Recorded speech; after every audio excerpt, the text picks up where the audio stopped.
who is out there doing his very best to get the power back on. Please keep those folks in your prayers. Good morning, Kevin Miller, back from New York City. Thankfully, very back amongst the friendly people of Idaho, and a place with no humidity. So God bless you, and we're going to have a great show for you. Kicking off the weekend, we'll do that with Mr. Happy. We call him the Impact Player from Fox News Radio. No. It's not the face, Jonathan Savage. It's the heel, Ryan Schmelz. Good morning, Ryan. No, I'm a heel now, and I get a new nickname from you every time. Mr. Happy, is that the new one? Look, I just got back from the Marconi Awards, where I was around a lot of hype and hot air of the radio people. So you can understand I've upped my game a little with you, sir.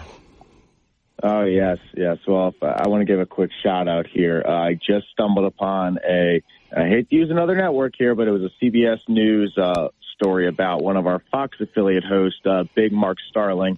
Apparently, he helped organize a lot of good efforts down in Asheville in the wake of the hurricane there. And, Ryan, actually, we have the guy that helped Mark Starling on 4 days ago from the network affiliated with you guys. So if you're going to bring Mark Starling in and WWNC Asheville in, you better, you're not dealing with your friends in Idaho Falls. You're dealing with us here. So you better up your game.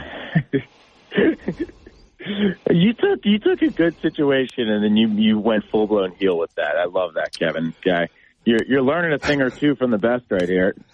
I am. I do learn from you all the time. But yes, it was great that radio gets that. And literally the guy, my friend John Mounts was coordinating that with him. So literally the guy didn't hear from his wife for 3 days. So, and you know John Mounts very well. So you know the family. Yes, John Mounts is from the Kevin Miller family. So. Oh, very cool. Heck yeah. Yeah, but back to Mark. In one way, obviously an incredible tragedy. Another way, he's living a broadcaster's dream by being so incredibly valuable to the community. Imagine nothing worked except the radio station. So, and he didn't know his wife was alive till 2 or 3 days later. Which is insane, yeah. And they have that reunion on there. I was like, oh man, no, try not to cry. Well, yes. I'm a little bit more cynical, but that's why I'm here. Jesus.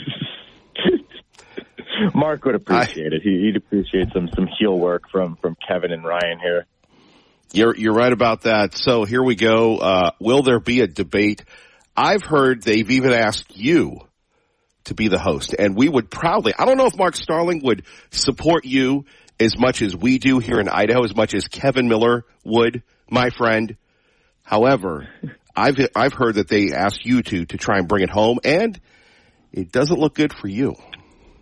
Yeah, if there was one we're going to have this campaign cycle, I should have maybe reached out to some of these Senate campaigns and been like, hey, look, I'll moderate the debate. We'll do it on Fox. Let's go.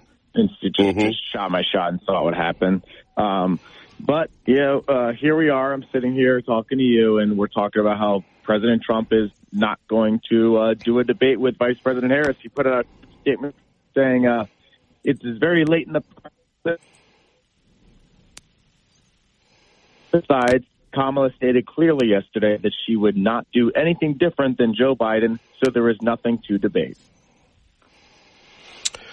Well,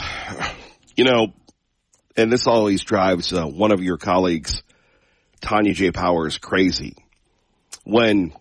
Before we replaced her with you, and we love Tanya J. Powers, we love Gernal, we love the G-Man, and I'm being very sarcastic, but very real, but from a political expert point of view, if you're Trump, you're just going to go all in. At least I'm sure that's what they're telling you. And then Harris has these incredible surrogates, including herself, that have just initiated this all-out blitz, sir. Oh, they certainly have. I mean, the Harris campaign has been well-funded ever since, she got into the race. I mean, some of the good fundraising numbers they put up have been because of the fact that Joe Biden had hit a fundraising dud right after that disastrous debate performance. But, we look at some of the Senate candidates and everything. One of the things that's holding the Republicans back this Senate cycle, Kevin, is that they're poorly funded. There was not too far from you, in Nevada, one of the key battleground Senate states, there was a candidate there, Republican Sam Brown, who was, he was doing pretty well in polling. We had it rated as a toss-up race, and then, he ran short on money, wasn't able to do as many campaign events, and next thing you know, he's trailing significantly. Now, we still have that state, I think, as a toss-up, but, Jackie Rosen, the Democrat incumbent there, does look like she's in good position, but, anything could happen on Election Day. Well, you're right. And, Sean Hannity had on an election expert yesterday. They're talking about polling and underpolling. And I know the people that you talk to probably are still very concerned about if they're compensating, overcompensating, or undercompensating for this, mysterious Trump vote that seems to show up on Election Day. Yeah. He has been notorious for overproducing on polls or outperforming polls.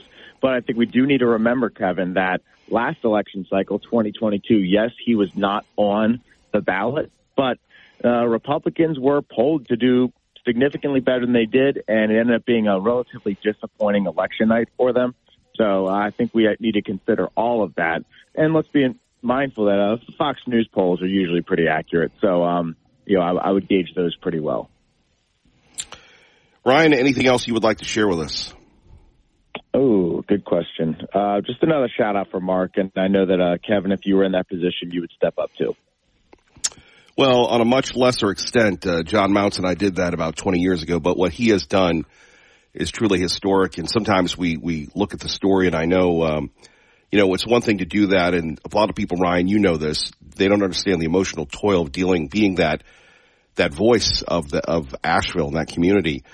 But, certainly, to do that and to, worry about your wife, and now she's helping people in the downtown is, we can go home and watch WWE in Asheville. It's there every day. Yeah, exactly. It's a place that's not used to getting those storms like that. It's hopefully it's a once in a generation storm, and we won't be talking about this again anytime soon in that area. I know that hurricanes are a part of, the weather in our life, and they're going to be continuing, but, it was rare to see something like that happen in Asheville. And, it's horrible that they have to go through that. And obviously we're always thinking about them. So any way we can help, let's do it. Ryan Schmelz, that's why he's the face. Perhaps a Shawn Michaels, if you will, back in his day. Yeah, face turn for Ryan tonight. It must be a Friday or something. It must be. Ryan, you have a great weekend, sir. All right, you too, buddy. What? Well, hey, Ryan. I feel like every time I call in on a Friday, it's either I'm in like the best mood ever and I'm super nice, or it's like I go full blown heel and I'm just like, get me through this week. I need to go home. Right. And it'd be great if we were working afternoons, not mornings. Quickly, Oregon, Ohio State, who wins? Oregon, Ohio State. Which one do you want me to pick? I'm agnostic about it. Okay. Let's be creative. Let's go with Oregon. Oregon would be great for Boise State, so we'll see how it plays out. Ryan, we'll hold you accountable on Monday. All right. I appreciate it. Sounds good, buddy. Thank you. Ryan Schmelz joining us, Fox News Radio. And we always appreciate that, and as we say, first of all, I apologize for the 2 travel days that I took to get to and from New York. I know it's very important that we, now more than ever, stay informed. By the way, we'll love to hear from you, 580-5436, 580-KIDO. Thank you for all the wishes of winning the Marconi Award. But I think, and no, we didn't win. It was some guy from Fort Wayne, Indiana, and it's so funny the different stages you are in life. If I never win another award again, I think I can be happy because it teaches me such a good lesson about it's not about awards. It's about, now would it be nice to win? Sure. But it's about continuing the commitment to the community. And it's so funny because I went up and I started talking to people. I saw Ricky Smiley, who when he was unknown, had this dream of being he was a famous comedian. And Ricky has really risen to a level. He's a syndicated radio guy and didn't remember me from anywhere, but he gave me a little time and just, talking to people and really the communication. And, it was, like I said, I I'm sorry we didn't win, but having won once, it was just great to be there. It was great to see everybody. And again, God has a plan, and more humility for Kevin Miller. Because I think if I really would have won, I really went like Ric Flair 1989. And nobody in Idaho wants Ric Flair 1989. And if you don't know that reference, if you didn't like the obnoxiousness between me and Ryan, it would be that 1,000-fold. So one thing, though, that in this world that we live in, and I won't, a lot of people won't say this, but I will say this, that radio, our beloved format, is under attack. You've had these electric car companies that want to get rid of AM radio. You've had companies that want to fire people in radio, and they say it doesn't work anymore, and it doesn't do this. And coming up next hour, we're going to have a friend of radio, Congressman Fulcher. And people don't use radio anymore. They use audio and all sorts of things. And then you look at the community of Asheville, North Carolina, that literally the phones didn't work, and I always, in my mind, thought about having, what kind of movie could I create where nothing worked except AM radio? And thankfully, you had a lot of people that still had radios, and when the phones came back, they called in to talk on the radio. Not to play music, not to hear about Diddy's little escapades, but to have a conversation. And there are many forms of talk radio. People go, you have callers and this, that, and the other. Yes, because it's a neighborhood. And Mark Starling, who's featured on CBS and the Wall Street Journal and everything else, that doesn't mean anything. What means more to him is servicing his local community. And that's why we're so privileged to be here every morning. Remember the old song we used to have? Every morning. We didn't listen to the lyrics of that song, thankfully. But every morning, and that's what we try to do. And we've got a lot to talk about. Another development in Meridian on 10 Mile. Really? Does anybody ever say no to development, but Meridian does? The headline from the Statesman, school overcrowding. Hey, here's another development. And then you've got the ridiculous settlement between the city of Boise, led by Mayor McLean, over the police officer that had to sue over the former chief that, allegedly, or is it confirmed? Obviously he didn't get the injuries from an allegation. He got injuries from being choked, allegedly. So, $850,000. Where's the outrage there? The politicians in this town are very, very, very lucky that they don't have that aggressive media. If there is aggressive media anymore, then you have Ada County Commissioner Ryan Davidson saying these red light cameras are going to turn Boise into Seattle. Hey, I give it to the commissioner, man. He's a big fan of Indian Creek Steakhouse. I hope he doesn't mind me saying that. But he's standing up for people. Remember the other day, we had our boy Kent Goldthorpe on, Ada County Commissioner. We love Kent. Whether we agree with Kent, we disagree with Kent, I love Kent. Not a lot of people, maybe they don't. But you take a look at what Kent Goldthorpe said, yeah, big whoop, Kevin Miller. Nobody complained, and I believe we had some people show up Wednesday morning, but they didn't know they could complain. They didn't know they could stop it. It's a whole topic of discussion. Then we've got the election. We've got Obama insulting black men, saying something about they're not down with Kamala Harris. And I'm going, you're going to insult the type of people that you're trying to appeal to. It reminds me of me as a kid, and probably sometimes as an adult. I would do the dumbest things. I hope you didn't do this. But, it is true you get more honey with vinegar. For me, I would get I would just insult people as terms of infection. Yeah, if you're dyslexic, that works. If you're not so much. But I just sitting there thinking about just all the things we have going on.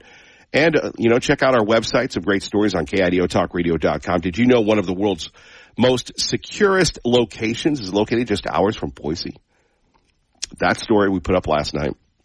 Also, we were talking Oregon, Ohio State, and you're going to go, Kevin, please. I can hear Lucille right now going, oh, please, darling, don't do this.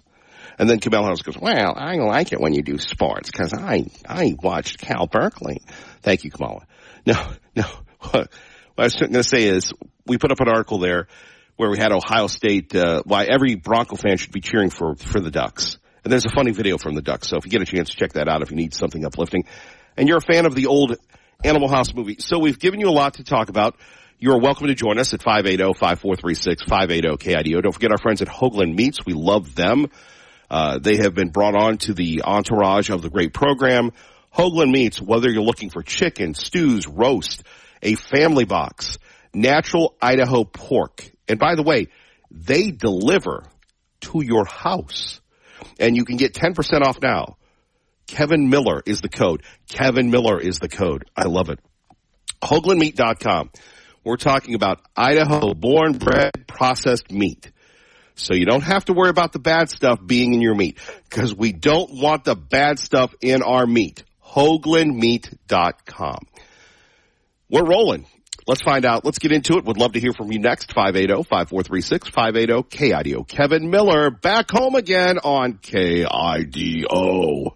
In the United States, I'm working with the director of FEMA. I'm marshaling all my state assets. We've been doing this now nonstop for over 2 weeks between Helene and this. And so if there's anything I can leverage to benefit my people, I'm going to do it. The fact of the matter is they put out a story saying I didn't even know she was trying to reach me, but she has no role in this process. And I've been dealing with these storms in Florida under both Trump and Biden. Neither of them ever politicized it. And in fact, all the storms I've dealt with under this administration, although I've worked well with the president, she has never called in Florida. She has never offered any support. So what she's doing is she's trying to inject herself into this because of her political campaign. So as the governor here who's leading this, I don't have time for those games. I don't care about her campaign. Obviously, I'm not a supporter of hers, but she has no role in this process. And so I'm working with the people I need to be working with. We're leveraging the resources I need to be leveraging. And for her to try to say that my focus should be on catering to her rather than worrying about my own people just shows she doesn't understand what it means to respond to these natural disasters. There we have it. Ron DeSantis, Governor DeSantis, just laying the smackdown. And what a great leader. And hopefully one day what a great president he'll be. Let's go to Paulie in Nampa with Kevin Miller on KIDO Talk Radio. Good morning, Paulie. Good morning. Back. Thank you, Paulie. Great to be back. Yeah, I was concerned about you traveling to there and then back with that head cold you had. Flying is no fun to begin with, but then to have a head cold at the same time was like, wow, the guy's got some cojones. Well, or he's not a very bright person. I'm going to go. He's not a very bright person. Yeah. I may be shopping, but not right now. I ain't buying that. Mm-hmm. I did have a question for Volker, since you said he's going to be on the radio today with you. Yes, he'll be up next hour. I never get to call in before you talk to somebody. It's always after.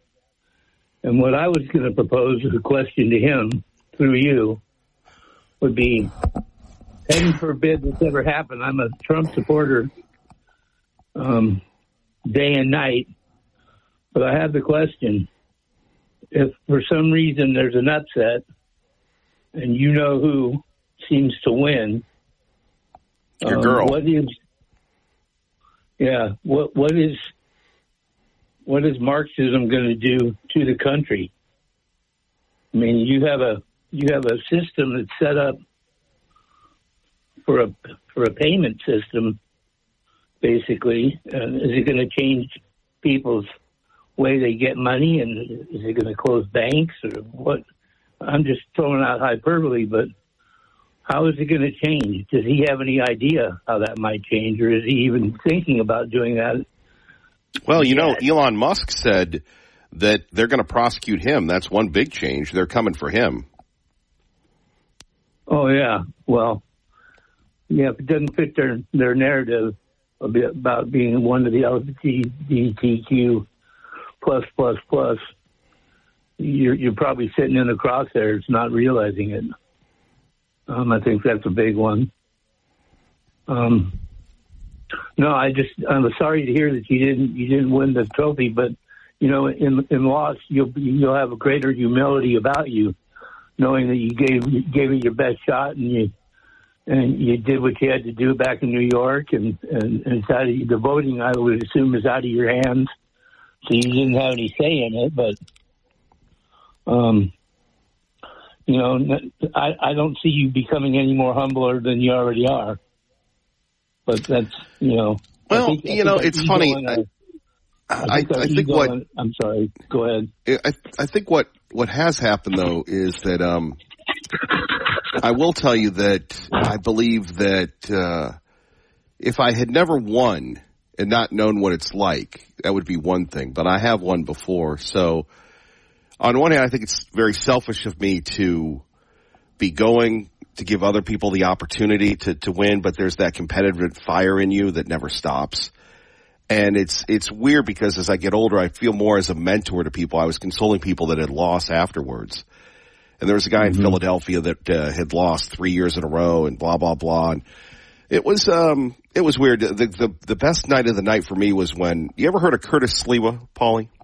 Oh yeah, I got to talk to him once when I was talking. Okay, so if you talk to Curtis Sliwa, you know he does all the talking. So Curtis Sliwa, the founder of the Guardian Angels, was there, and he and I had tried to help a small town in Pittsburgh, and he remembered me. And I was talking to another guy who thought, you have people that they live in New York, so they don't have they're nice people. They don't have Boise. What's that? It's a whatever. And so when Curtis Sliwa told this guy what I had done in Pittsburgh, the guy, kind of looked at me differently because the guy I was talking to was in a transactional business. But it was nice hearing kind words that it was 15 years ago. No, I'm sorry. It was almost 20 years ago. He remembered a guy in Pittsburgh that went into a drug-filled neighborhood with him trying to fight crime and the drug users. And I had one guy at this was an all-black neighborhood. I had a guy come up to me and said, look, I was here to beat your blank, but you're the only radio person that has ever come into this neighborhood, and I can tell that you care. And in essence, that's really what matters. It doesn't matter about a Crystal Award. What matters is our conversation right now, Paulie. Well, that's what you do best. You talk to the people on a one-on-one basis. And all I was going to say is, now your ego can take a good shot, which it probably needs, and you're able to move on from here, and you come up with another award being presented to you for doing what you do best, and that's being on the radio and telling it like it is, Howard Cosell. You know what I'm saying? Yes, I never played the game, Howard Cosell. Yes. Yeah. Anyway. Yeah, we're happy to have you back. We missed you.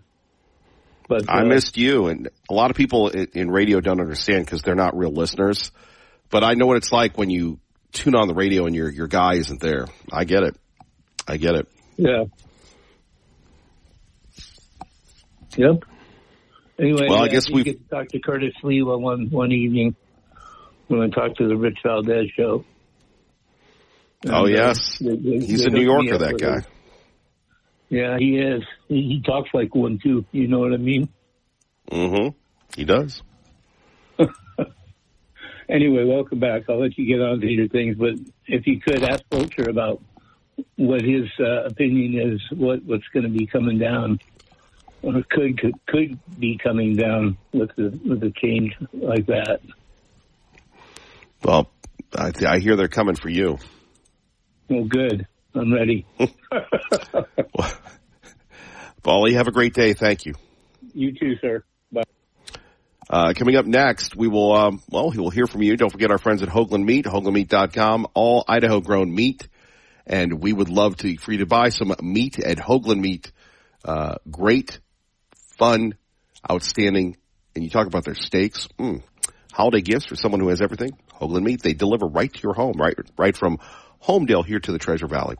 Let's get you to work safe with. And it's weird because we were at this table, and I want to thank again Mateo from Kiss FM, who, like Bo, like Sweet William, like Kelly Pigeon, like Sean Mouse, on our Marconi task force. And so you get to sit with some people, and Mateo has this feeling that And if you've ever been at a hoity-toity place or a fundraiser or, everybody has charitable dinners and they do such a great job in the Treasure Valley. So the closer you get to the front, the more, compelled you think you're going to win. So this is the closest we were at the table. We got a chance to speak to, it's been kind of a reunion because some people from other stations, they were nominated as well. They didn't win. And I'm sitting there, we got a chance to speak with this guy who is one of the most integral people that work with one of our big talk stations. So I spent the whole night talking to him about talk radio, which was fascinating. And he said, Kevin Miller, we hear a lot about you, but we hear, that your show could be anywhere because it's a national show. And I said, well, it's a challenge because there isn't a lot of local news. But then all of a sudden we have a smorgasbord. Now we have the Ada County commissioners and ACHD having a meeting. Ryan Davidson, Ada County commissioner, beloved by conservatives, grassroots guy. We may disagree with him on some issues, but Ryan has always been great with us. So Ryan calls out those folks at ACHD, and ACHD is just taking a request from liberal Boise Mayor McClain. So you have that issue. Then you have an issue that probably won't get a lot of play, which is this issue involving the lawsuit the city settled for almost $1 million. Almost $1 million with the officer who, can I say allegedly, Sweet William? Oh, there's a file on me for many things, so you're going to be, that's right, just be overly cautious. Shut up and do your job. Okay. So your fun time is over. It was not fun, as Paulie said, having this cold for a week and get back to work. Okay, thank you, Sweet William. So back to this thing. So here you have, when you think about, and it's not personal with Mayor McClain, I think she's probably a very nice person, very charming, and I could see why the liberals, I could see why Pete Buttigieg and her have a very good kinship and a working relationship. But on the other hand, when you take a look at what has happened in the city of Boise just with these police settlements. So you got 800 over a guy that she hired. And maybe because I'm from east of the Great River that I don't get it. But $850,000. What was it? $700,000 for the investigation of the unsubstantiated allegations of racism within the Boise PD? And then you throw in the golden parachute to the former chief. That was what, $150K, $100K, $150K? That's what? Almost $2 million? 1.7, 1.8, let's round up to 2. And the best that she could do to be challenged was by Mike Masterson, a great guy, but he would rather retire. And look, when you're tired and you like to ski like the former chief does, you don't want to deal with politics. But Boise deserves better than this. And this is nothing personal. We're not even talking about the EV mandates and the red light cameras, but just from a competency point of view. Boise deserves better, in my opinion. Now, maybe I'm wrong. Maybe I should be like everybody else and just be everybody's friend. It would probably I'd probably win the Marconi if I did that. But to me, talk radio has to have this type of relationship. And then you go to, just again, the barrage of things happening today. Are we going to touch what's going on in Caldwell High School? It could be easy to bag on them. And, there's a lot of issues that are beyond the good people in Caldwell's control, but that has to be addressed. And yes, Meridian wants another development on 10 Mile because One Eagle Road isn't enough for them. So we've got a lot to talk about. Let me tell you about our friends at the Hoagland Meat. We love Hoagland Meat. Great holiday gifts, 10% off the Kevin Miller or any package. Just say Kevin Miller is the code. And I've had their steaks. It's going to be a great experience for you. Okay, let's get to a couple of other things. I promise we will get to some local stuff right after the Sean Hannity update. I'm just one of those people that I can't figure out where to go. And you're going to, well, Kevin, you're paid to do this. You're right about that. However, there is something going on within the presidential realm, the presidential campaign. You're certainly not going to hear it locally. You're not going to hear it nationally. Maybe from Sean. But here's the deal. And people say that Donald Trump has lost a step. I wouldn't be surprised if he has lost a step. The guy is superhuman. And it's so funny that everybody is so quick to go on and after Donald Trump, President Trump. There is no one in the world that could withstand the barrage that he has taken on. We can talk lawfare. We can talk the Republican Party, Liz Cheney, Mitt Romney. And let's not throw in the not one but two assassination attempts. That's a lot of stress, man. You know, nothing personal against all of us that have embraced mental health. You know, we're worried about our anxiety. We're worried about stress. We're taking it easier. We're protecting ourselves. That's not Donald Trump, man. That's not Donald Trump. And you can't tell me he's doing this because he's selfish. The Democrats are scared. By the way, do appreciate Greg Pruitt coming on about our own local battle with the Democrats and Republicans. Check out the Idaho Dispatch today. However, the Democrats are scared. They should be pulling ahead. She's a lousy candidate. Nobody likes her. They want to like her, and it ain't happening. They've brought out Obama. They've brought back Bill Clinton. We have never seen a Democratic Party so unified. The only person they don't want campaigning for probably is the guy that could help her win the election is Joe Biden. We'll get to him in a minute. But here we have Barack Obama lecturing black men and young black men that he knows what's best for them. I'm speaking to men directly. Part of it makes me think that, well, you just aren't feeling the idea of having a woman as president. And you're coming up with other alternatives and other reasons for it. The women in our lives have been in our backs this entire time. They've been raising us and working and having our backs. And when we get in trouble and the system's not working for us, they're the ones who are out there marching and protesting.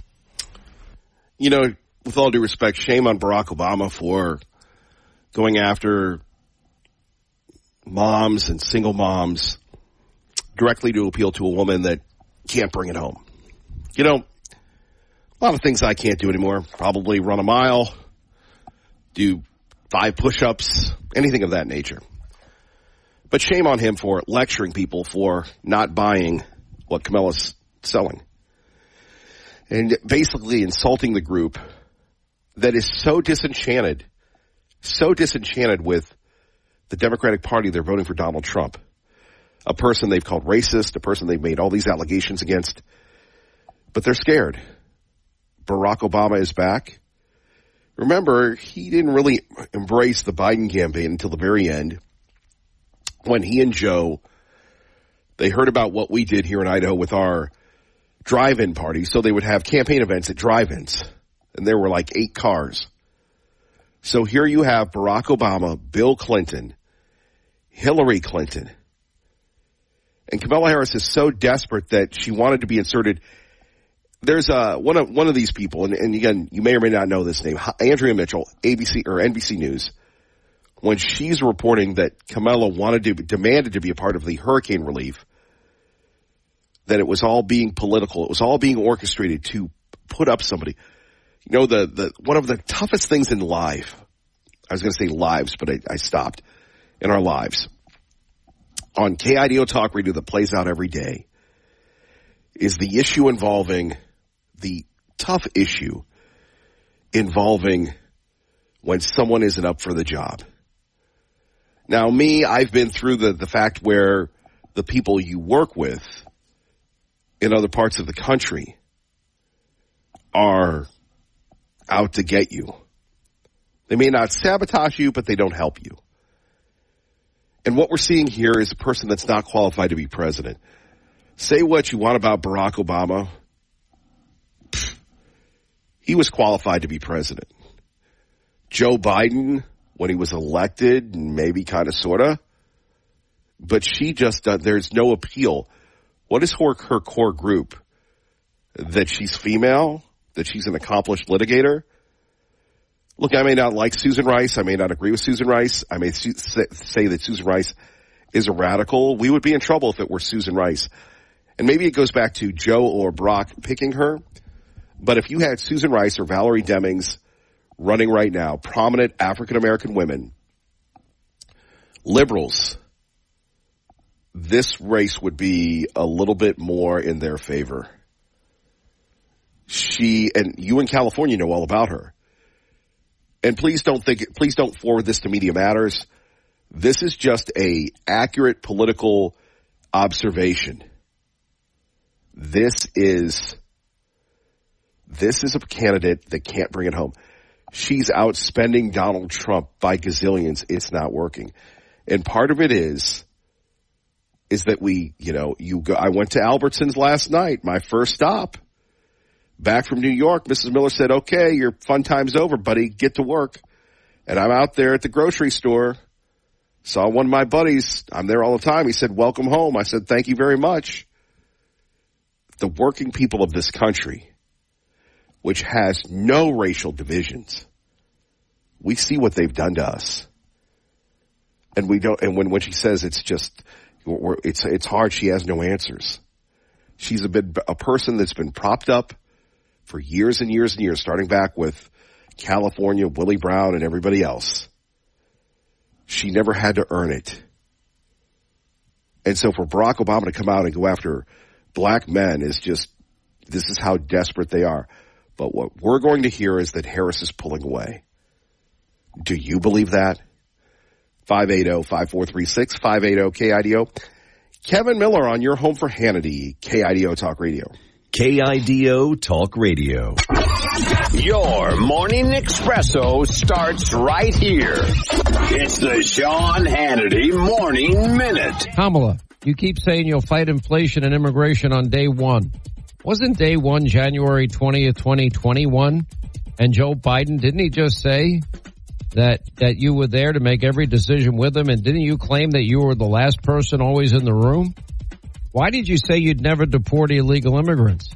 Why did you think AOC's proposal of even a 70 or 80% tax rate was fantastic?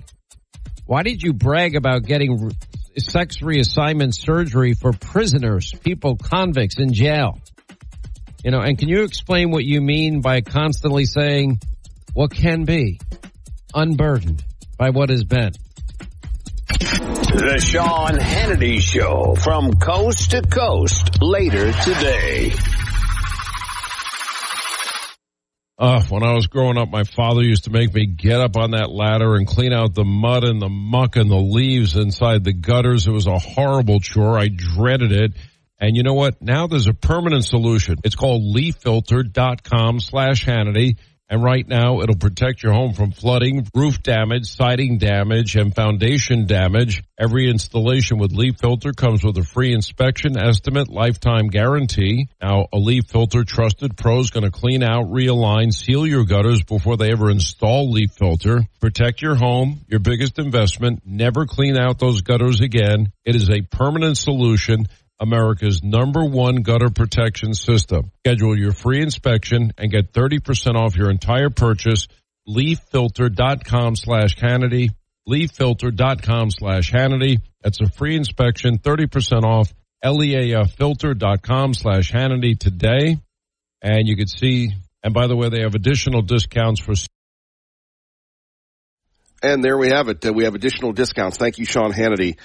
Yeah, I don't know about that. Bobo was telling me off the air that possibly Boise State could be playing Alabama in the college football playoff. I don't know if Alabama's going to make it. Anyway, a great story on our website, Oregon and Ohio State, why every Bronco will be cheering for the Oregon Ducks. And as you know, I like ducks. All right, have we solved the world's problem? Let's get to something local. And what is the most immediate thing? The situation in Boise. Oh, that's right. And I want to give props to Lee Joe for a story that he broke on the Kevin Miller program. Well, it seems like years ago, but the Meridian officer who arrested the little boy. The video and everything else. That trial's going on next week. Now that officer has been moved to Boise. And the parents went on Channel 6. Excellent reporting from Channel 6 on that one. Not a lot of fluff on Channel 6. What's that, Sweet William? They did have the guy eating the apple. Well, that's Alex. He's a nice kid. But, where do we begin? I think we have to go to Caldwell. I think we have to go to Caldwell High School. And being the only radio show in Idaho that has broadcast from Caldwell High School, I can tell you what it's like in there. No, it's been several years since we broadcast from Caldwell High School, and the reason why, the principal at the time didn't like our show. And I can remember the principal telling the still superintendent, who was fairly new there, that she didn't want us there. Which, the Boise school system, they didn't want us there because of our political beliefs. And I understand that. Look, we're not here to attack people. We're here to inspire. We're here to promote. But I'm just going back to my experience at Caldwell High School, and we were in the place where they all meet, and, we had a kid on there. I said something about, these kids are all gone by now. And I said to them, I go, hey, man, what's it like here? He goes, oh, this is like a prison. I go, prison? Because when you have kids on, they could say anything. And so the principal at the time blamed me. And I remember talking to the superintendent. So we went to other schools in Caldwell. Look, we love Caldwell. Great people in Caldwell. And Caldwell deserves better. Chief Ingram there, hard-charging guy, has talked about the gang problems, has talked about the challenges.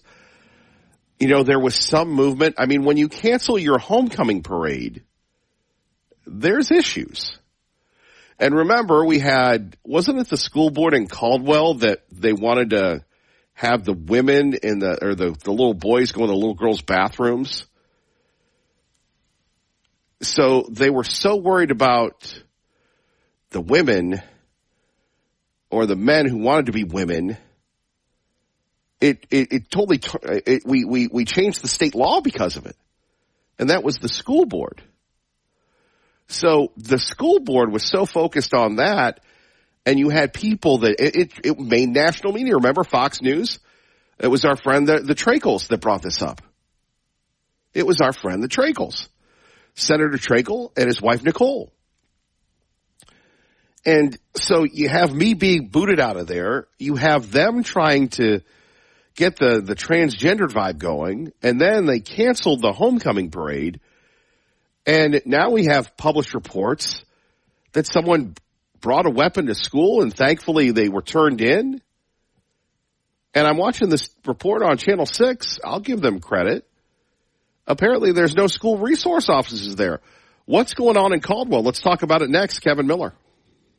Up against anyone in terms of the work I have always done and will always do to ensure we have a secure border. Why not start the day with a laugh? Good morning, Kevin Miller in the morning at KIDO Talk Radio, Idaho's talk station, home of Clay and Buck. And, of course, great conversation in the Gem State. Our phone number is 580-5436. 580-KIDO, joined by our great conservative Congressman, Russ Fulcher, joining us. Congressman, great to have you with us. Kevin, it is always good to talk to you. It makes my day better every time.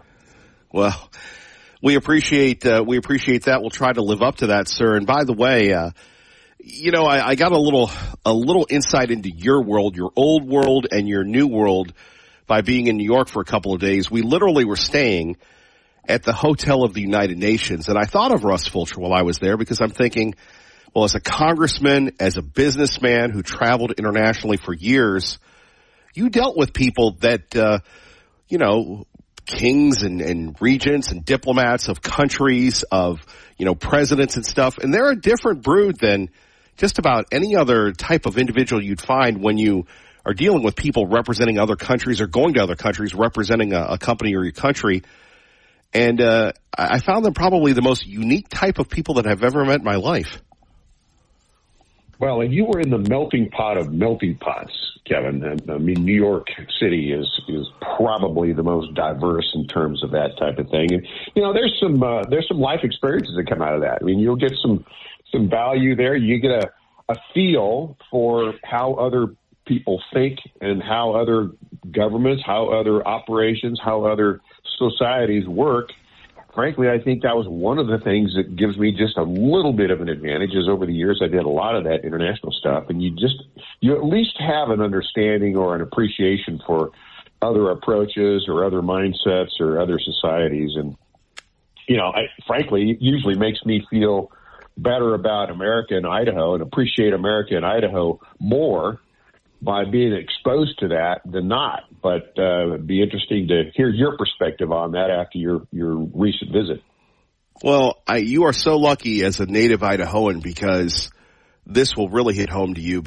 Look, wherever you go, even in Washington, the people were more friendly. And I suppose you have to be this way when you're literally servicing the leaders of these foreign countries. But I found a lot of pretentiousness there. And, when you – please go ahead. You just triggered a memory. I used to wonder about, downtown New York and downtown Paris. I thought, okay, these two cultures are competing on who can be the most rude. That was my memory, because you get a lot of bluntness in that downtown New York mentality, and you feel the same thing, at least I do, in downtown Paris. And so when you made that statement, that just kind of triggered a memory. Yeah, no, I couldn't believe it, and I thought to myself, wow, it's like in Idaho, and you're obviously the best example of this. People are approachable and friendly, and wherever I've been, I would at least find some person. I finally found like the maintenance man who would talk to me, and then he told me about the inside of what happens in the buildings and such. But there, it was like the anti-Idaho being in the UN. You have the people with the foreign languages, and and they literally, the stuff that we like look at casually, they are really determining foreign policy and foreign policy within their governments and our governments, and it happens. So I guess you have to be a very special breed to be a part of that. I think you're right, but just if you take a look at the citizenship, Kevin, where are people moving to? They're moving to places like Idaho. They're moving from places like New York. I was talking to a colleague from upstate New York recently, and I hadn't realized it, but he told me that New York State has been losing representation since the 1960s because, House of Representatives, the number of the House reps is based on population, right? And there was a time when New York City was the largest city by population in the world. And now that is just not the case. People are leaving there. Now, what you see and what you've been describing is a little bit different. It's still kind of that international melting pot. So people, from foreign lands do often come and they land and get started in New York and that type of thing. But at the end of the day, people don't like that environment, generally speaking. They want to move somewhere where there's real people, where there's a friendly environment, where you've got a quality of life that you can raise a family, not have to worry about going to the 7-Eleven getting mugged, and so it's an incredible place. There's no question about it. I'm talking about New York and Washington D.C. for that matter. You learn a lot. You get exposed to a lot of different things. There's some value to it. But when it comes to this thing called life, as for me, I pick Idaho. Well, and we're very happy that you did. We have a question from Paulie, Congressman Fulcher, who says, what happens if Kamala wins? What happens to all of us? How do you see the federal government going? And we'll say we'll just give you that scenario, and then we'll ask if she takes over everything with the House and the Senate. But if there's an upset and Kamala wins, what do you think? How does our life change, sir? Well, I think that those two issues are connected. It depends on what happens with House and Senate. As you know, right now we've got by a very slim margin just the House, and so what you have is you've got a scenario where the House is playing defense for the most part because we're the only segment of a branch of government that's got any degree of conservatism remaining, and so we find ourselves in a defensive position a lot of the time. If Harris wins, then you've got the emboldened mindset of socialism at the top of the food chain for 4 years. And that's in my opinion, that's just a really bad thing, because that's what she wants to do. She won't use those words, but it's all about government control. It's all about government programs. When you have government programs, it means by default you have less individual decision-making and decision control. And the next thing you know, we're fully transitioned into a Western European-style socialistic mindset. And that's hard to return from. And so there's tremendous amount of damage that will occur. And to be honest, there's been a tremendous amount of damage in the last 4 years since President Biden has been in place. If the House and the Senate were to stand and flip over to a more Republican conservative, that's a better word to use, really, is a conservative traditional policy set, then you can offset a lot of those things. You can block a lot of those efforts by a liberal socialistic administration. But heaven forbid if we lose all three. And I don't think that's going to happen. I really don't think that's going to happen. But if we did, then America is charted on a course that will be very difficult to return from. And when I say charted on a course, I'm talking about that socialistic mindset. It's going to be really hard to return from that.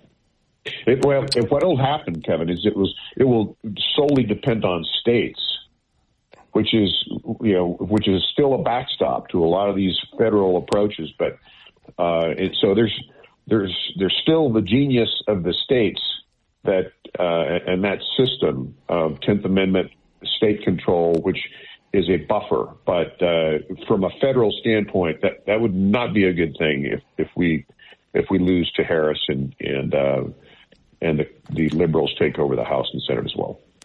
No, it would not be. Let's talk a little bit about the battle for the House. You touched on it a moment ago. Do we have enough financial resources to keep the House? And, again, this is why we love having you on, Congressman Fulcher, here on KIDO Talk Radio, because you're in the fight. The media is going to tell us they're going to win regardless. But you see what's happening. You see the polling, what's really happening on the ground in these battleground states when we're talking about the House. I have to tell you, and I know, Kevin, I'm an optimist by default. You are. But I have to tell you, it does look good to me. I think things are pointed in the right direction. I think the Harris campaign, and let's face it, all of the down ticket votes through the congressional channels are attached to the Harris campaign. And that Harris campaign is, I believe, being exposed. Even with the aid of all of their friends in the mainstream media, I believe they're being exposed for what they are. And that's taking place in swing states just like it is everywhere else. And I was involved and have been involved with several races with colleagues in tight spots, swing races. And we were doing some analysis here in the last few days, and there's every single one of them, the conservative side is being outspent. It's amazing to me where some of this money comes from, especially on the liberal front, but it just seems to pour in. And so, but that's been the case for a while. So the conservatives are being outspent by a significant amount, but still the trend is coming, I think, in our favor. And, you as a candidate, you hate to say it, but at least publicly, but there's only so much money can do, right? I mean, we'd all like to have plenty of campaign money, and I'd like to have more and all that kind of stuff. But campaigns are a bottomless pit. At the end of the day, you've got to figure out a way to connect with people personally. You've got to figure out a way to let them know who you are for real. It can't be on a postcard. It can't be through TV commercials or just endless social posts. I mean, all that stuff is exposure, but you've got to reveal yourself and what your true motives are to people. And once you do that, then they'll make a judgment, and they'll usually make a really positive judgment. But just buying exposure just doesn't get it done. So the bottom line answer to your question is I think it's trending in a positive way. It still depends on good people being engaged and willing to be educated on the issues and then do something about it. But I think things are going in the right direction right now. Our great friend Congressman Fulcher joining us. Kevin Miller in the morning, KIDO Talk Radio. Congressman, let's move to what's happening, and you being a man of faith. Obviously, the devastation on the East Coast and the allegations that FEMA used money that should have gone to Americans for the illegals. It's funny, somebody pointed this out. They can come up with money for student loan forgiveness. They can come up with money for this, for that, for the Ukraine. But hard to believe that we would ever say we don't have enough money for our own fellow Americans in need. That's right. Well, if I may, I'd like to peel back the onion on what's transpired here. The Department of Homeland Security budget, which is where FEMA resides, was actually passed by the House. It went through the appropriation process properly. There were some limitations on it, as there should be, but it got passed by the House, but the Senate didn't act on it. And so what that meant was later on it got rolled into this second version of the continuing resolution. And we've talked about that in the past. This continuing resolution is a Band-Aid that keeps the budget going until there's a formal appropriation process. So anyway, it got rolled into the continuing resolution process to just keep it going until there's a formal appropriation. And without the SAVE Act, and the SAVE Act was the legislation that would have required proof of citizenship to vote. So when that got stripped out, people like me didn't support it. So I say that to point out that you'll see potential advertisements where Russ Fulcher didn't support FEMA as well as, most of the Republicans or whatever. Really not true. That's how that came down. So in the meantime, FEMA still has the money they've had all along of the revenue stream because of the continuing resolution. But apparently they've misused it. Apparently they have used that for entitlement money to non-citizens and a whole bunch of other things that it was never intended to do in the first place. So to make an analogy, if you're a parent and you give your kids an allowance and they decide to use that allowance to give it away to their friends, then they come back and say, hey, you know what, we gave this money away and now we need it for our lunch money. Well, just how much of a responsibility is it to the parents to continue to do that? Well, okay, now let's put the reality to it. Hurricanes, tremendous acts of God, tragedies. You got to do something about that. I get that. So given all of that explanation, my approach and what a lot of my more conservative colleagues are saying is, okay, fine, we understand. You need more FEMA money. You blew it. Okay, we're going to learn from that, and we're going to hold you accountable on that front. But at the same time, we got Americans that are really struggling. So, yep, we'll do it, but you got to pay for it out of somewhere else. You can't just go add to the credit card. Take some of that money to the World Health Organization that you like so much, and let's defer that. How about some dollars from the United Nations that, frankly, just come back, or this climate accord stuff where we get built for this money that goes into an endless black hole with no impact? How about the COVID money that's still out there? So I apologize for the long-winded answer, Kevin, but the bottom line is that the administration created a lot of this junk, but we still have Americans hurting. So I think the answer is yes, we do need to respond. We need to defer some more resources there. Just don't put it on the credit card. Take it away from other stuff that are sacred cows for the liberal side, since the liberal side is the one who misused this in the first place. No, you bring up an excellent point, and it's fascinating that instead of asking questions, they never do the gotcha on the Democrats, and you explained it quite well. I mean, Department of Homeland Security, they're also over the Secret Service, have had a few uh-ohs as well. And you can't just move these things around, but it does appear that we can find money for Zelensky, but we can't find money for Asheville. And you as a patriot, a congressman in Idaho, and I never thought that we would live in a world where that would be the case. No, that is the case. And that's how some of these people think, because some of these, foreign war actions actually play to their long-term benefit in terms of their own control and their own fiefdoms over the long haul. And so there's a tendency to get involved with that. That's a conversation probably for another day. But the bottom line is that, in my opinion, this administration has been woefully inadequate when it comes to being stewards of our resources. And of course, we've got to help our fellow Americans. We need to prioritize that. But it should not have to be by just adding to the debt, adding to the credit card. There's other places we can take that money from and redirect it, and that's what needs to happen at this point. Congressman Russ Fulcher joining us. Kevin Miller in the morning, KIDO Talk Radio. Congressman Fulcher, as we count down the days to the election, what is going on in Congress, if anything? 25 days to the election. Looks like there's going to be a high turnout.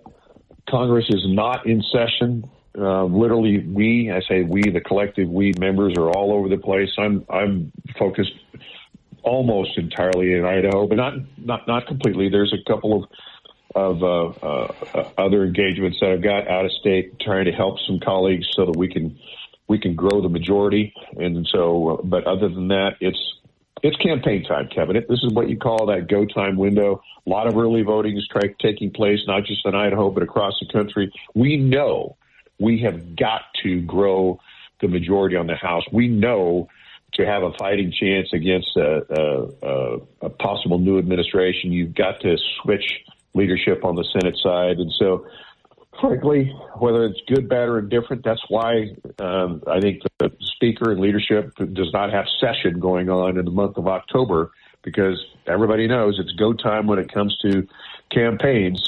And for us, over 25 days, the American people are going to be blitzkrieged with endless ads and exposure and all kinds of campaign stuff, but that's the nature of the game.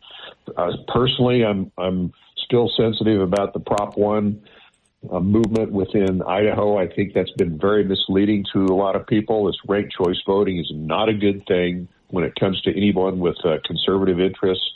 It's just not. It's complicated. And I kind of segued the conversation there a little bit, but it's on my mind, and it's only 25 days away. And I think that's probably the single biggest thing that we've got to be concerned about in this state. This is not a good move for the people of Idaho. Yeah, no, you read my mind, because that's where I was going. So a final thought, and this was true in Idaho. It's true across the country with the National Republicans. And it is a challenge, especially when you have people like the Cheneys who have gone full in for Harris. And how can you be a Republican and vote for Harris?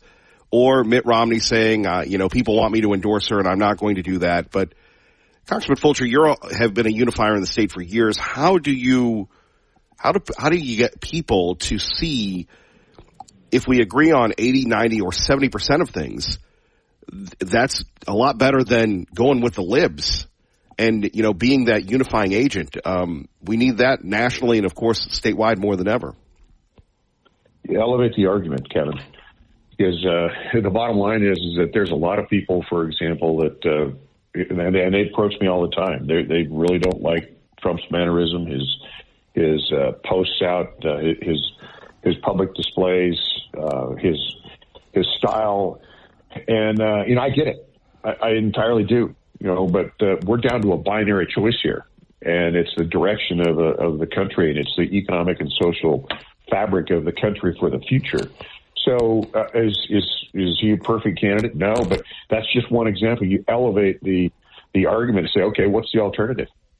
And then if somebody really wants to engage with a debate that the Harris alternative is a better one, then okay, I guess we're going to agree to disagree, because what that means is you're embracing a totally different economic and social fabric for this country over time. So, we tend to, whether it's the local county central committee or the state legislature, or for that matter, even the U.S. Congress, we tend to get mired up in the personal flaws of whoever were conflicted with the local issues of the day, and those are all valid.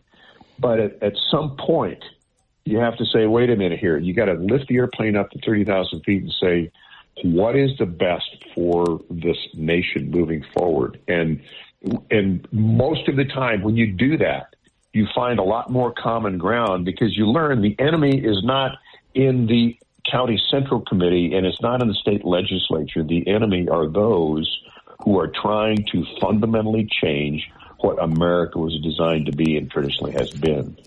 So it's elevating the argument. Congressman Russ Fulcher, we always appreciate you, sir. Thank you very much. Kevin, appreciate you. Look forward to talking to you again. Thank you. Our great friend, Congressman Fulcher. Kevin Miller, KIDO Talk Radio. Idaho, thank you very much for listening. KIDO Talk Radio, boy, you don't appreciate what you have until you're gone for, well, just 4 days, but we're back. We apologize for taking the time off. If you don't follow me on social media, and who has time for that stupid stuff, fascinating, though, how social media has taken over our lives. Let me get to that in a minute. But we didn't win the Marconi. We went to New York, but we had some good pizza, so it wasn't a bad trip.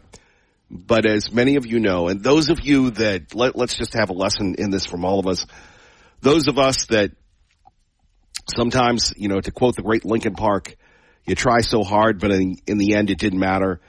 It's okay. We're all winners together. We're all winners as long as we have each other, and we'd love to hear from you at 580-5436-580-KIDO. Thank you again for joining us. We're rolling on the right side. A lot to talk about today. Great articles on our website, one of the world's most securest locations. And no, we're not talking about the Utah Hockey Club, do they call it? They don't have a name. Not the Utah Bigfoots. No, we're not talking about that. It is located just mere hours from Boise. Have you been there? Have you ever been allowed to be in there? Well, what is it? Find out on our website, KIDOTalkRadio.com. If you're a member of the Yap Yap Club, we will personally send you, I know you never get any spam email, and certainly our stuff, we don't think that it's spam. We hope that it's spam. We work hard so it's not spam. You'll get that story, and you'll be proud of that story, and you'll read that story and go, oh, wow. Forget the Marconi. Let's go for the Pulitzer. And again, if that didn't make you laugh, just like the Marconi, we failed again. Hey, by the way, I am so excited. And, in the old days, I used to be excited to go to a movie. I'm excited because this week or next week, I'm getting some windows from Window World Boise just in time for the winter. And I can't wait to save money on my windows.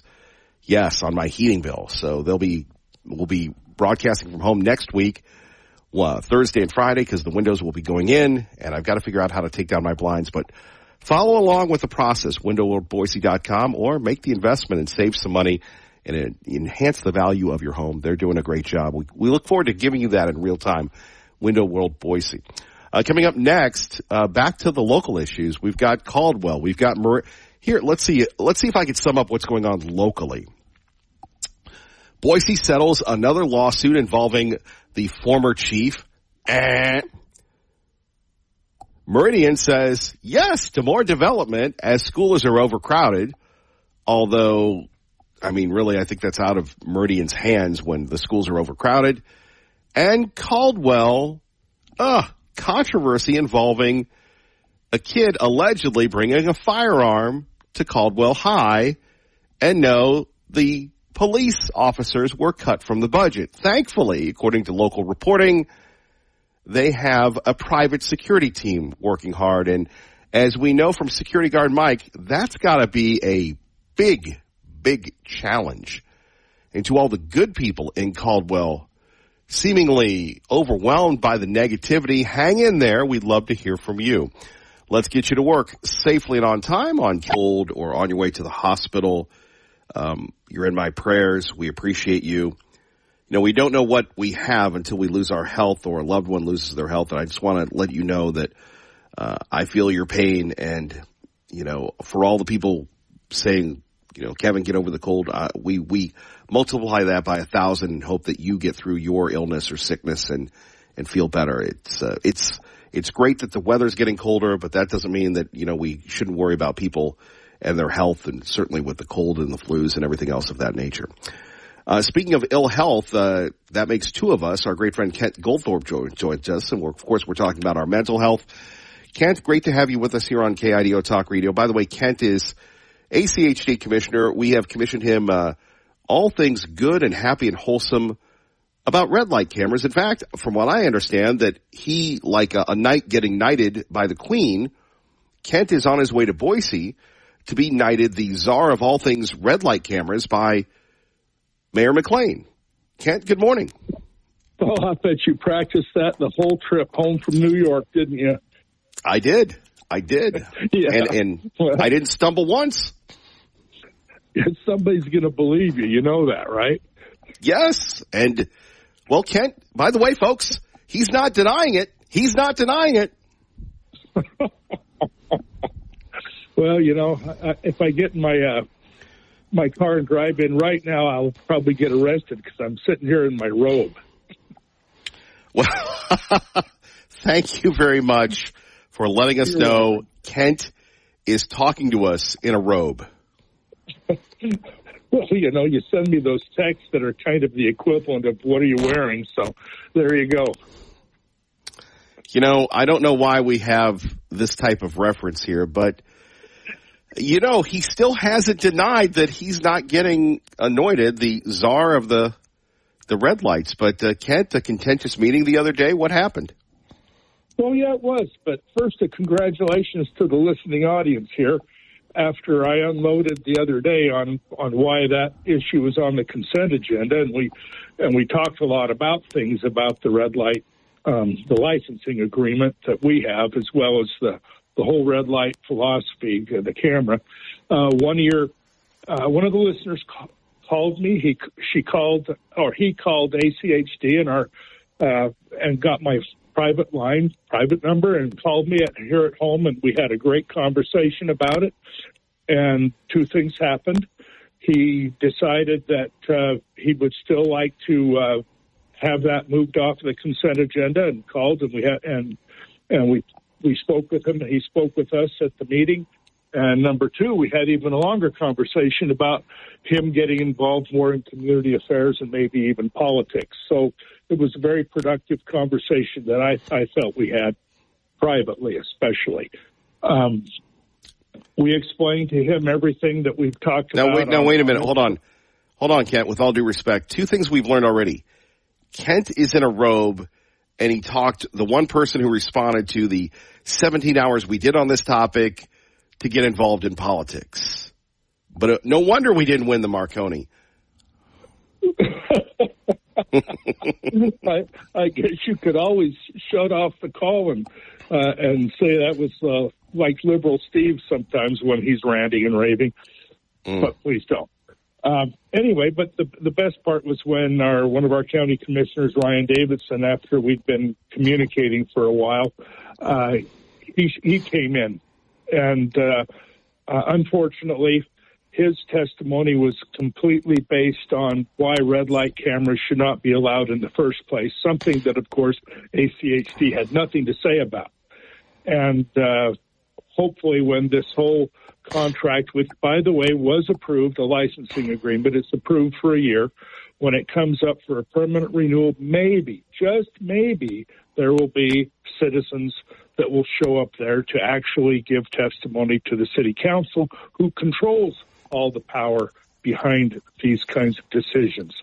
Ryan had thought that perhaps our allowing a few square inches of space on our mast arms for those cameras on a temporary basis was tantamount to the camel's nose in the tent, allowing a much larger issue to come into Boise in the state of Idaho and possibly leave, and warned us that the legislature might be taking action against ACHD as a result of this. And, that was just not very productive or helpful testimony. We talked about that, his testimony, as well as... well, didn't he say that this is going to turn Boise into Seattle? And now, in all fairness to you, Kent, because people may not get our humor, but I have the utmost respect for you. Could you guys have said, we're not going to approve this? Basically, what you had to do was, as you just said, you had to approve them using the light poles or whatever. But could you have said, no? Absolutely, yes. We could have said no, but no one gave us any kind of a reason to say no.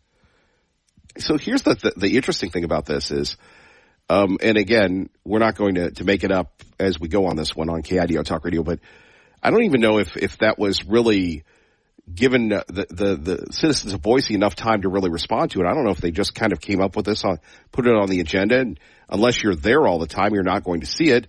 So there was not like months and months of planning for people to voice opposition. So I don't know the answer to that. I assumed that it wasn't, but without any opposition, so you approve this. Commissioner Davidson, again, conservative, Republican, libertarian roots. I don't think I'm speaking out of school by saying that. Obviously is not a fan of big government. Now, you did bring up an interesting point, and you're going to go, Kevin Miller, you wanted me on, and you won't shut up, but I am getting to you. ACHD has been under attack from the legislature from quite some time. You have documented those cases almost exclusively on this program. Yes. Yeah, and it's going to continue. Just, hide and watch, get your popcorn or donuts or whatever you want and sit around for the show. It'll start again in January, if not earlier. I don't know what in the world we could do to prevent the kind of onslaught of negativity and negative legislation against that agency, the one that I'm the commissioner for. But, we deal with it when it comes. Oh, there's Chipper Kent Goldthorpe here on KIDO Talk Radio. So here is something that is very fascinating. No one really wants to come out against these things because once you do and there's an accident, you're going to have people in the media saying, and they may be right, they probably are, that if you had cameras there, it would stop the endless tailgating. In fact, you had the people in Boise going, this is a public menace that needs to be stopped. But there are questions about presumption of innocence. So it's a topic that we'll debate for quite some time. But the idea that you have a lot of boneheads that run red light cameras all the time. When you go to Oregon, nobody likes that. Now they have speed cameras in Manhattan. It's fascinating, the nanny state control. So your thoughts? I mean, we discussed this the other day, but from a just purely philosophical point of view, where do we go from here on this? Well, you make some interesting comments and ask interesting questions. I think that even the entertainment value to your listeners on the agenda item about this, it was the only agenda item we had this Wednesday. And it lasted, there was no discussion from the staff because that had all been done in the work session the week before. So the commission was completely aware of all the aspects of this. It went strictly into discussion with the commissioners and with the public. And, people probably don't normally expect that Kent Goldthorpe will speak in public the same way he does on the radio or in private, but this time I did. I want to let you and every listener of this program understand that there are 5 people, some liberal, some conservative, on our commission that will be watching this particular project unfold and will want to know every detail about it, how it happens, so that we can make a decision whether or not to even allow this to be discussed and debated for a permanent implementation a year from whenever this starts. And I was very blunt with that. And it just won't continue if, number one, we aren't aware of everything that we need to be aware with all the questions that have been asked by us and the public up till now and which may be developed during the next year. We want to see all the data. We want to see what exactly has to happen for a sworn officer to testify under oath, if necessary, that this red light was run absolutely dead to rights. We want to know all this stuff because we're not going to be guilty of anything that could be a detriment to the public just by virtue of our association with a program that shouldn't exist in the first place. So we're going to allow it on a temporary basis for a year to see if it can happen on a better basis than what several members of the public alleged happens in other states, other municipal, and We want to make sure that everything that was told to us is going to happen doesn't happen. Kent Goldthorpe joining us here on KIDO Talk Radio. In his robe, anything else you'd like to share on this issue, sir? Or anything other issue before we get to Lee Joe, the news reporter? Oh, gee, and he's probably going to bellyache about the red light cameras. I wish yeah, okay. That we call the Yap Club, right? Okay. Well, I'm going to get him set off here. Sending some heat to Lee Joe. Kent, we appreciate you and your robe. Anything else? Well, we did get in a tiff over this whole thing after Wednesday because the Statesman misreported some of the things that had been said, and it cast a negative light on our county sheriff. And so he wants to have some things clarified and a retraction. And so we'll see if that happens. We've asked as an agency for that to be clarified. But well, what was misdone in the Statesman? I can go upstairs there and deliver it to him personally. Okay, well, we've actually approved, as has the city of Meridian and Nampa, some cameras that read license plates.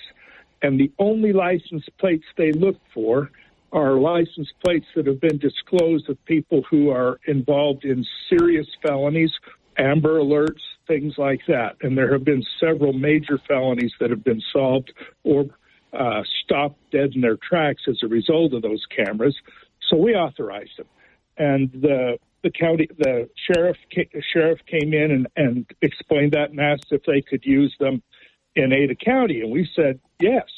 And so they're either putting them up or have been put up or been some part of the process in 4 or 5 places in the county, and we were told that they had been disallowed at the county commission level. At least that's what we understood, because that's what we thought we heard.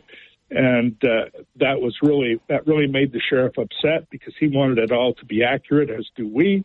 And so that's what got the little kerfuffle going with the Statesman. Kent Goldthorpe, thank you, sir. Okay. Have fun, Lee Joe. We appreciate you, KIDO Talk Radio. We go to Lee Joe. Now, Lee Joe, is this a long Lee Joe or a short Lee Joe on KIDO Talk Radio? According to my clock, I've only got a few minutes. So, or you could join us, or you could join us next hour if you're not working or you have some time. It's up to you. I would probably enjoy the time, actually. Why don't we do that then? I do want to point out, Kent is a conservative. I want folks to know he's a conservative. Him and I are going to disagree about things, but he's a better commissioner than Alexis Pickering, who's one of these that works hand in glove with Mayor Boise. And there is an election for ACHD commissioner, and we can elect. Okay, so Lee Joe, are you calling in like next hour, or are you going to talk now? I can go next hour. Sounds good. Why don't you go next hour, because I do have a lot of things to get to with you, as everybody else. Thank you, Lee Joe. We'll talk to him right after Jared Halper next hour. 580-5436, 580-KIDO. Kevin Miller, KIDO Talk Radio. Good morning, Kevin. Welcome back.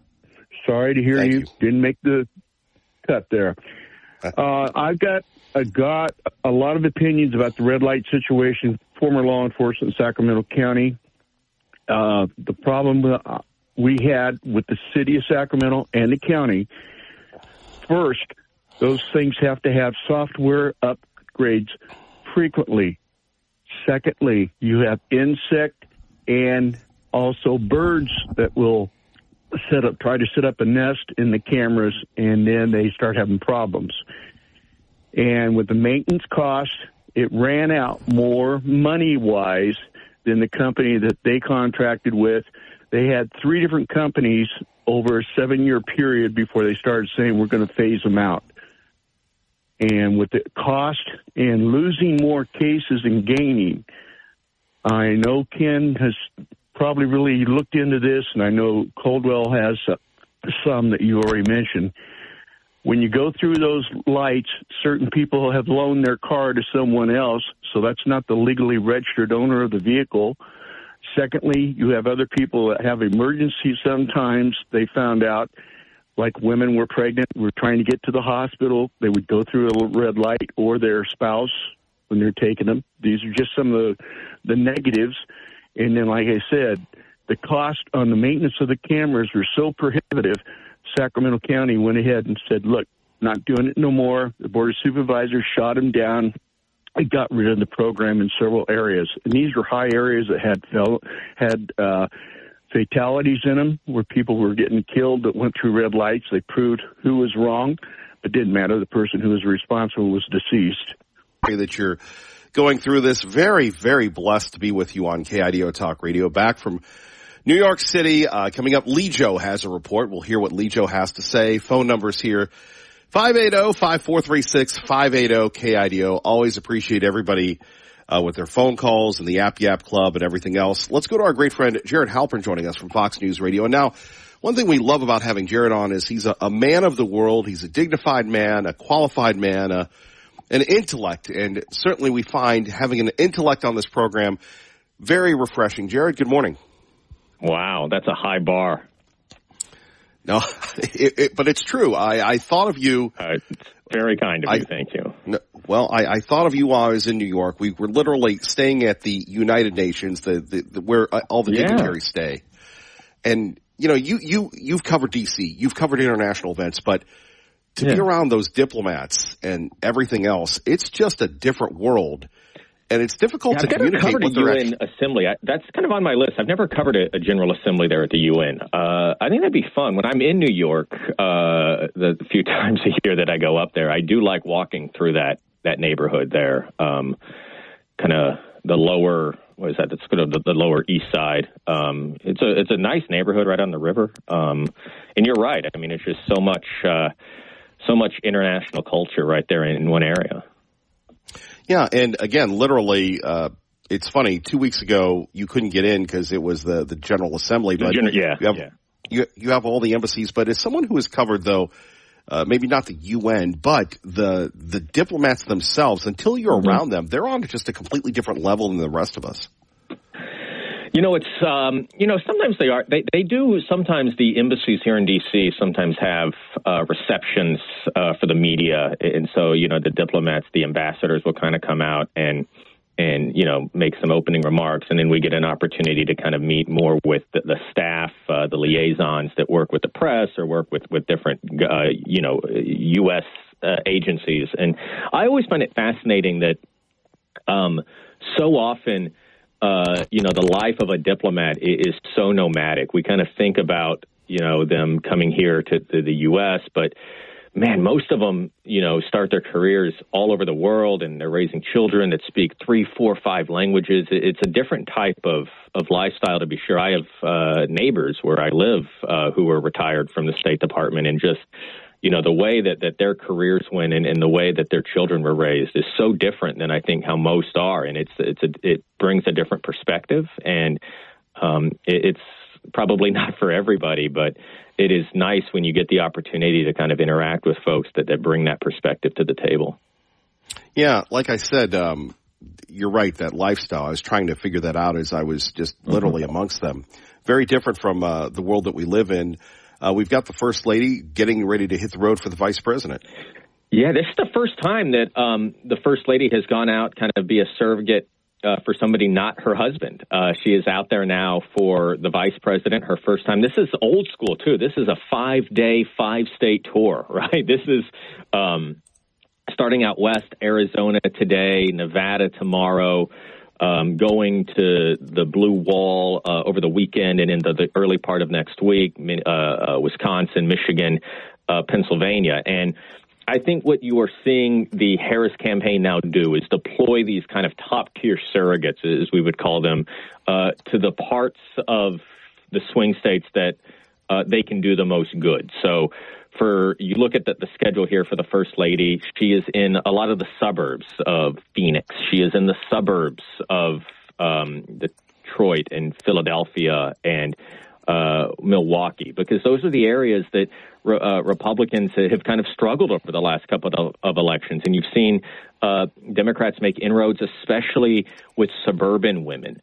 there is such a large gender gap in this election in particular, and in large measure, it is a birth of the suburbs, where traditionally those have been more Republican-friendly, but maybe less so now as the Republican Party has moved closer to former President Trump. And so that's a big opportunity area, I think, for the Harris campaign that they're hoping can be capitalized with somebody like the First Lady. Yesterday, former President Obama did a big rally in Pittsburgh. But before that, he did some events that were smaller in scale that focused largely on black men. That is a constituency that the Harris campaign is a little nervous about, because polling suggests that the support from black men has slipped from where it was 4 years ago for President Biden. They need to get those numbers back up. And so this was kind of a direct appeal from Barack Obama going into these communities. And so I think in the closing weeks here, you are going to see both campaigns kind of deploy surrogates where they can do the most good. There have been some questions from Republicans I've spoken to about why the Trump campaign maybe isn't using somebody like Nikki Haley more effectively, somebody who can kind of go in and be almost like a permission structure for Republicans who maybe aren't in love with former President Trump, but she can talk about kind of the policies of Harris and kind of compare and contrast that. You've not seen that yet, but perhaps you see kind of those types of surrogates deployed on behalf of the Trump campaign here in the closing days, because this campaign is going to come down to turnout and not the base. I think both bases are sufficiently mollified. I think the question is, you have maybe not undecided voters, but what I would describe as maybe uncommitted voters. They are certainly leaning one way or another, but they haven't kind of locked in that support. These types of surrogates sometimes can be helpful in doing that for the campaigns. And so I'll be interested to see now in the closing weeks how both campaigns kind of use these surrogates to go into very targeted communities to see if they can shore up that support in these swing states. Yeah, and I don't know if we've seen this ever, Jared, here on KIDO Talk Radio and Fox News Radio. We have everybody. We have Bill Clinton, Hillary Clinton, Barack Obama, Michelle Obama, everybody, it seems, except Joe Biden out on the trail. And listen, I think you're going to see Biden out there. He was out there earlier in the week. Certainly his priorities have been on the hurricane here in Washington. And so he has not been out on the trail so much this week. He did an event for Bob Casey earlier in the week in Philadelphia, or Pittsburgh, somewhere in Pennsylvania. And so we'll see, I think, was it Scranton? I don't remember, but we'll see, I think, him again be deployed in the places that matter the most. And you are seeing him do Pennsylvania a lot. He obviously a native son of Pennsylvania. He remained pretty strong in Pennsylvania, even as he seemed to be collapsing everywhere else against former President Trump. And so, again, when you look at kind of the resources that you have in front of you, I think that's how you sort of figure out where to put people. And if you're the campaign, you know that President Biden can still help probably in kind of those big union kind of blocks in the upper Midwest. And so I would expect over the next 3 weeks, you see the president spend a lot of time in those three blue wall states. Jared, anything else you'd like to share with us today? We always appreciate the content, sir. Yeah, no, I think, this weekend I'm interested to kind of see what the message is from these campaigns now, right? We are getting into the closing days here. And remember, this week, early voting kicked off in Arizona. So 41 states, I think, are now voting in some form or fashion, whether it's in person, early voting or mail-in absentee voting. This election's underway, and we talk a lot about Election Day, but that's kind of the last day of what is now an election season, and that also plays into how these campaigns kind of hone their message and who they are trying to reach out to here in the closing weeks. Jared, thank you, sir. Sure thing. Jared Halpern joining us, Fox News Radio. When you hear Fox News Radio, you're listening to KIDO Talk Radio. And speaking of which, when you're hearing KIDO Talk Radio, you're listening to our friend David DeHaas, who joins us now. Paid for by Living Waters Wellness Center. And here he is now with a preview of his Sunday show at 9. Good morning, sir. Good morning, Kevin. Hey, have you ever heard of leaky gut? I have. Tea Party Bob talks about it all the time. Yeah, well, leaky gut is when you have tiny little holes in your gut and food particles drop in the blood system and your immune system starts attacking your body. That creates inflammation and dis-ease in the body. It's like Kamala's leaky border. You have illegals leaking through the border, causing havoc, stealing resources from the citizens and creating chaos, creating inflation, putting pressure on services like healthcare, housing, and so forth. When you have leaky gut, this chaos can be symptoms like food allergies, lupus, fibromyalgia, brain fog, muscle and joint pain, to name a few. The good news is, Kevin, you can heal leaky gut. Just like you can close the border. Every 5 days, you get brand new cells in your gut lining. When you use colon hydrotherapy to clean out the toxins or the illegals, your body will repair. If you have inflammation, you have to start with healing the gut first using colon hydrotherapy. And that's where you come in. That's where we come in, and, healing the gut, we heal the body. That's your second brain. We got to start there. So on Sunday morning, we're going to teach you more about how to heal the body, 9 a.m. on Sunday morning. And in the meantime, if you just can't wait to learn about how to heal your leaky gut or your inflammation, go to livingwaterscleanse.com, or you can call the office for 208-378-9911. Finally, what do you say to people that are skeptics of fixing the leaky gut and they say, well, I'll just take some Pepto or my doctor will give me something? What do you say to the skeptics, sir? Because you're a very optimistic young man. Well, usually I will ask them, how's that been working for you? And they've been doing the same thing for years, on the same meds for years. And so, if you got to make a change, you got to do something different. So I encourage them to come and try some, come down and try 3 to 5 colonics. Just try it out. Stick your toes in the water. And what our clients find is, we want more of this, so I'm getting better. Just like the guy last week got rid of the floaters in his eyes, and what's the other thing? He cut his PSA in half. Incredible. And he's not sleeping with the CPAP machine anymore. He says, David, I'm not snoring. I'm not using my CPAP. That's amazing. It is amazing. The amazing David DeHaas, Sunday at 9. We can't wait to listen to what you're doing. And, of course, your great information. We always appreciate you, sir. I appreciate you, Kevin. Have a blessed week.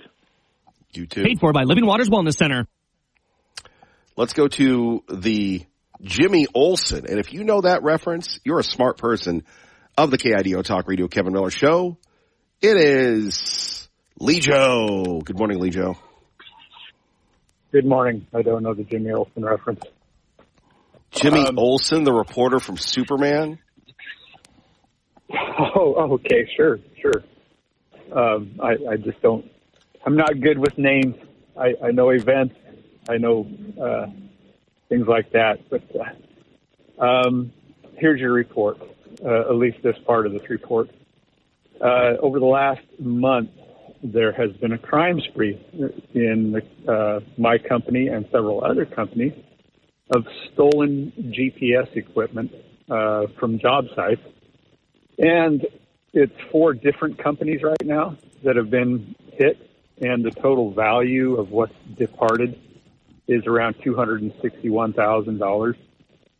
It's a high-tech piece of equipment thing that goes on these to help things go more efficiently on job sites.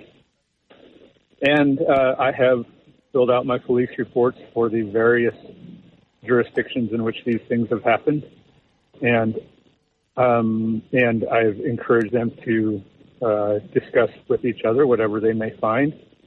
And, of course, there's been no feedback, no reply, no concerted effort. And if you had a bank robber pull up and take $250,000 out of a bank, I think they'd be interested in that.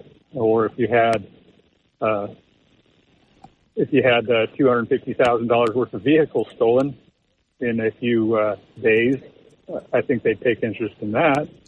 But I get crickets, and I have a suspicion that, it's going to be really hard to do the legwork and try and find out stuff. We've increased security in our operation, and I'm hoping the other companies have too, but it's pretty amazing the lackluster reaction you get to the $250,000 of equipment disappearing in this in our fine village. And we got to link that crime rate to the increase of Californians, and maybe even to the increase of California cops who we've hired. Where theft happens all the time, and there's no chance for them to be able to keep up with it because they're under-resourced or what have you. And going back to Kent Goldthorpe's call, which sounded like a call, an advertisement for everybody to read 1984 by George Orwell. And if we have a problem with law enforcement of stoplights, maybe we should hire more traffic cops to go and take care of that issue in person. We shouldn't just give up our right to travel. We shouldn't just give up our freedom of movement, because it's the same thing. We're giving up our liberty for security. And if we have a problem with it, then we need more law enforcement, and specifically actual people on the ground. Taking the robots, meaning the cameras, and just making it a thing is not. And what does the police officers union think of this whole deal? That's automation of their job. They could hire another employee. The weirdest thing about it is, you had one of the Boise City Council members go, "Well, there have been a lot of confrontations between police and the public, and this will keep them safe." And I'm going, "Okay, Lee Joe, I'm going to bite." That's what that guy said. That's the dumbest statement ever. If the police people are not going to be handling the crime and the traffic, then who will? That's their job. And if they're not going to do it, I'm thinking, really, dude, you're going to basically, how red light cameras work is there's no presumption of innocence. You get the ticket.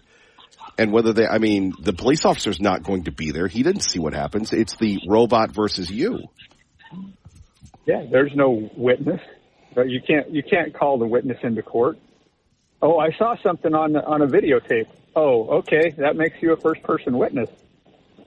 Sure, that's never worked in court, really.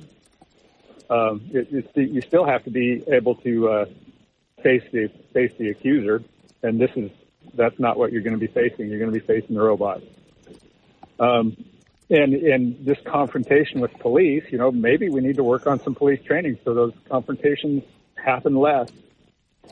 Theoretically, that'd be nice. Maybe we have some training issues where. Well, let me.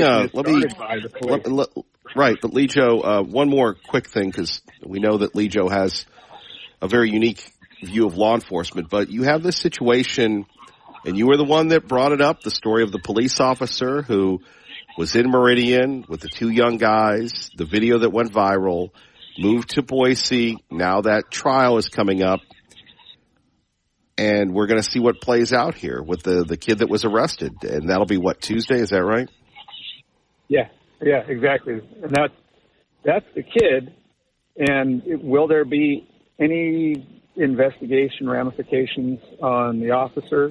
No. Has he already been investigated and everything justified? Most likely. Who was he investigated by? Other police officers. It's an endless circle. The beatings will continue until morale improves. And so we have this. Now we have confrontation with police officers over traffic tickets, which should be basically non-confrontational. It shouldn't be a big deal if a police officer is doing his job and a citizen understands his role.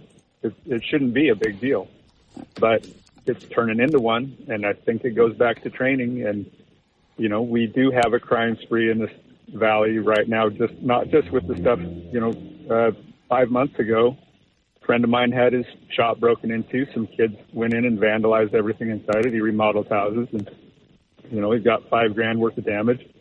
Found out who the kids were, did all the investigating, got them into the juvenile court system and what have you, and asked the police to have them come over and clean up their mess as a reparation. Couldn't even get the location of where the children where, couldn't even get the parents' information. There's a disconnect here between the role of law enforcement and justice. We got to get this back together. We're having a problem, and it's going to get worse as this valley gets bigger. And I've got something for you. Well, I'm going to get you out of here on this one.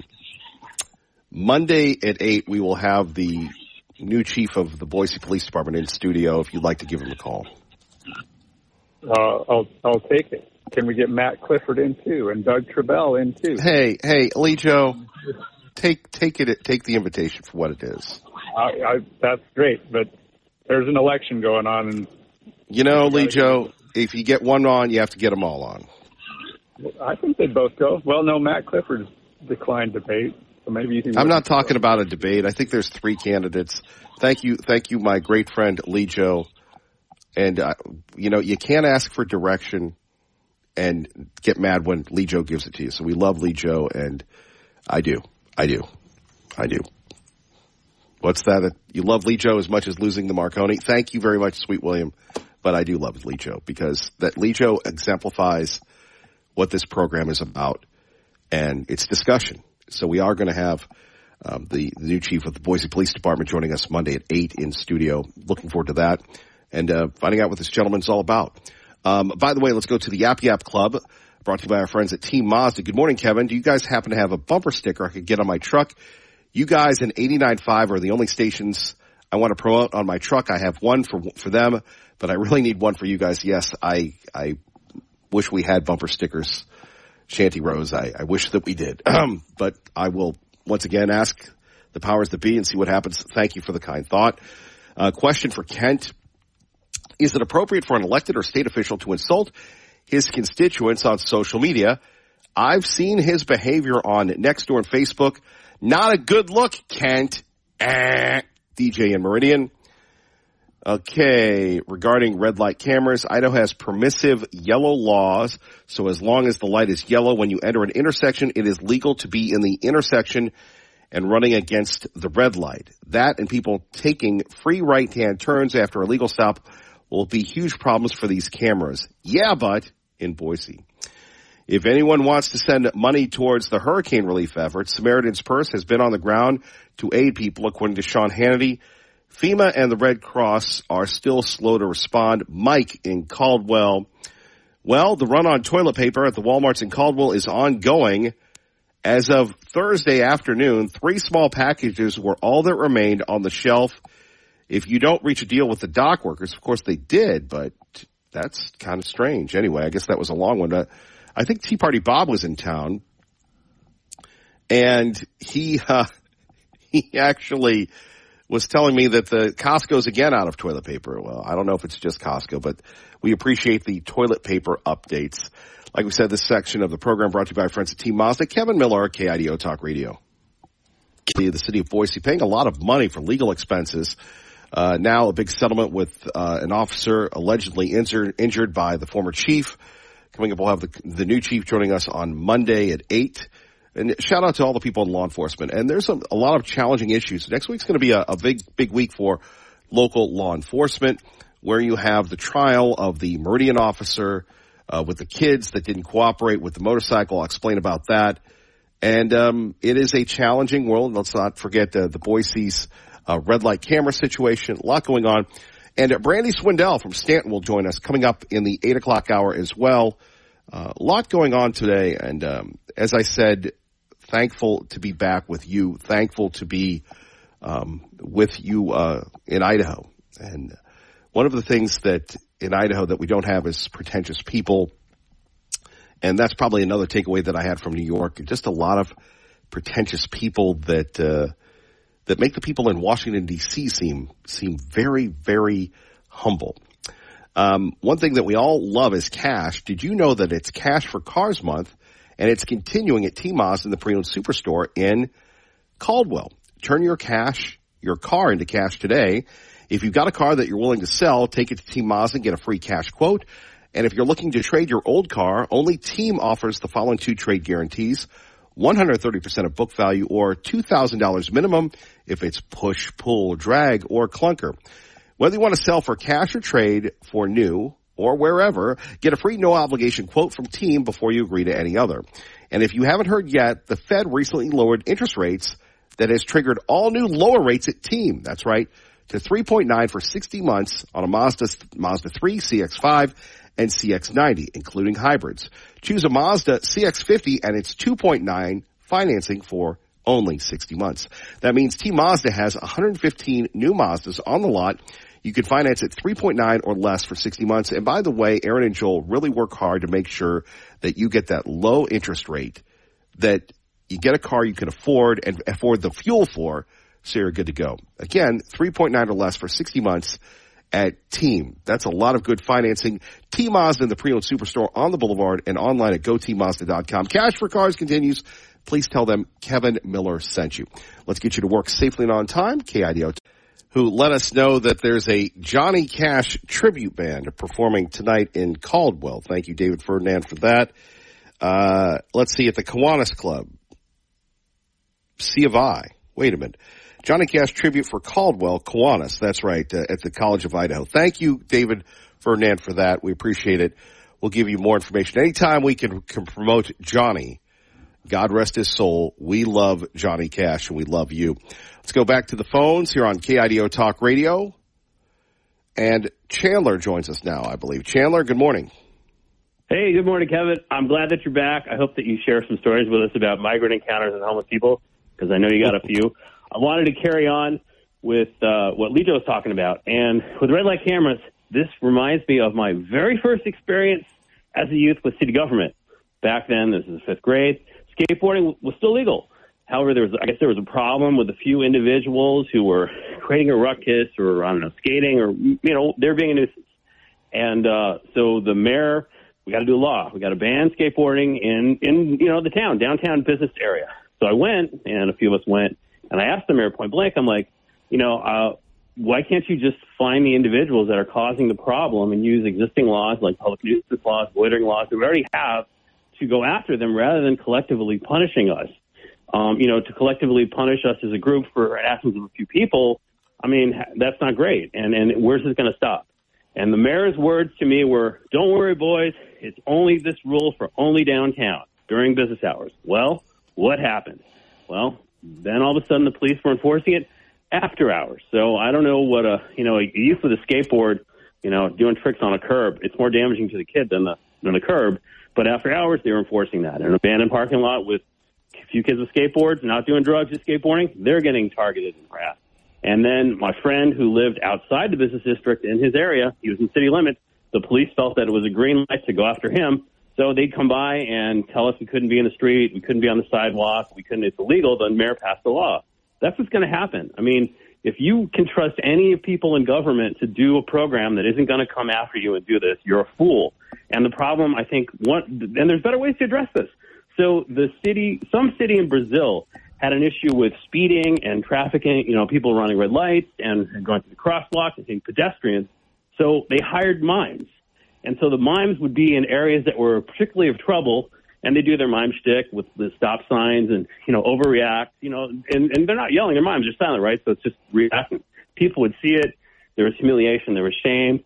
It really discouraged behavior, and it solved it. So, instead of spending all this out-of-state money on, these cameras for God knows what and the cost to keep them up and going, make the judicial system not-for-profit.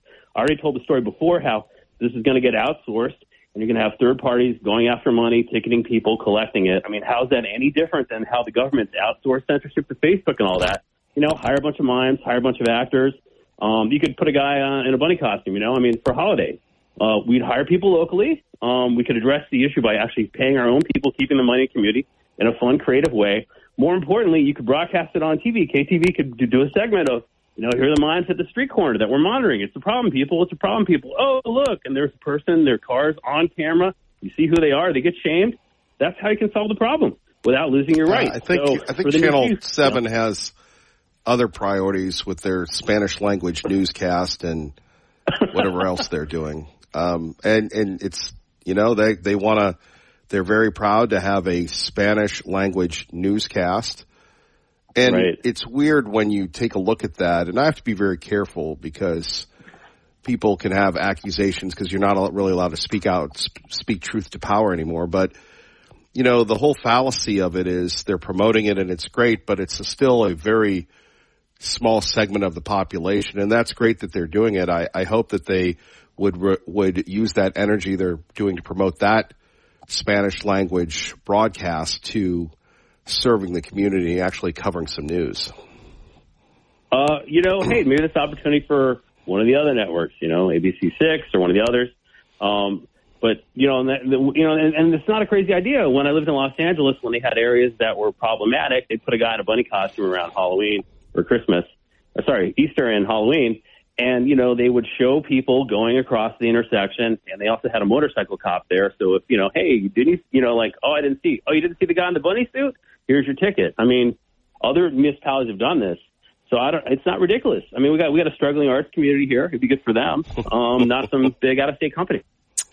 We all know that, look, you have a mayor who distrusted, and I'll say this because, again, I just got back from all the radio slappies, so I'll do my best to insulate myself from my own opinion here. But in my opinion, you have a mayor that does not trust the legal system in our state based on the fact she hired Christina Blasey Ford's attorney to investigate the Boise Police Department, which was a giant nothing burger. So the idea that she doesn't like the city or she wants the city to be nothing more than charging stations, playgrounds, and red light cameras is a real challenge. And the idea of the carbon neutral stuff that she's implementing and everything else, and look, nobody's going to stand up to her in Boise. Maybe nobody cares about Boise, but that's just the way it is. You have spoken too much logic for the Boise politicians, and that's the truth. You won't hear that anywhere else, but you'll hear it with me as long as I'm with you, brother. Well, what I'd say is, you know, Ken Gothrop calls in, hey, Ken, you heard the mime idea. There's a city in Brazil that did it. You could probably even reach out to them and get documentation to show it's a real thing that they did, and it was highly effective. Like, hey, why not propose that? I think that would be really great, creative, and interesting. And, you know, being a mime is tough. Chandler, thank you for the call. It is. Mrs. Miller her uncle is like a world famous mime. He's been on all the shows. But thank you for the call. Phone number's here 580-5436 580-KIDO, and that's really. You know, and again, we're not me. I'm a fan of English. I love English. You know, we have a right to do everything we want. We have a responsibility, and you have many people that are, you know, in their own zealot way, and probably not the word zealotry, passionate way to inform the community. You're going to do this. The Statesman covered the story. They've been running endless promos on Channel 7 about their Spanish language broadcasts, and to people in Seattle, they're going to say, this is great, see the outreach. But if you're not part of the club, then all you're doing is encouraging people not to assimilate to Idaho and America. It's akin to, and again, in my own personal opinion, because nobody wants to be called a racist. I've said this for 30 years. It's one of the worst things you can never disprove the charge of racism, no matter what your civil rights history is. But at 580-5436, 580-KIDO, I think it's unnecessary. All you do, and this goes to the state of Idaho with their, you know, driver's licenses in 26 languages. It goes to, press 1 for English, 2 for Spanish. It does nothing, but it doesn't encourage people to assimilate. Because just like at work, just in life, if you make somebody comfortable, then there's no incentive to become an American. There's no incentive to learn English. And it's like with the people that are here illegally. If you give Senator Guthrie, if you give them the legal right to drive, they're here illegally, they don't have to speak the language, then why should they do it? And like I said, it's a philosophical difference.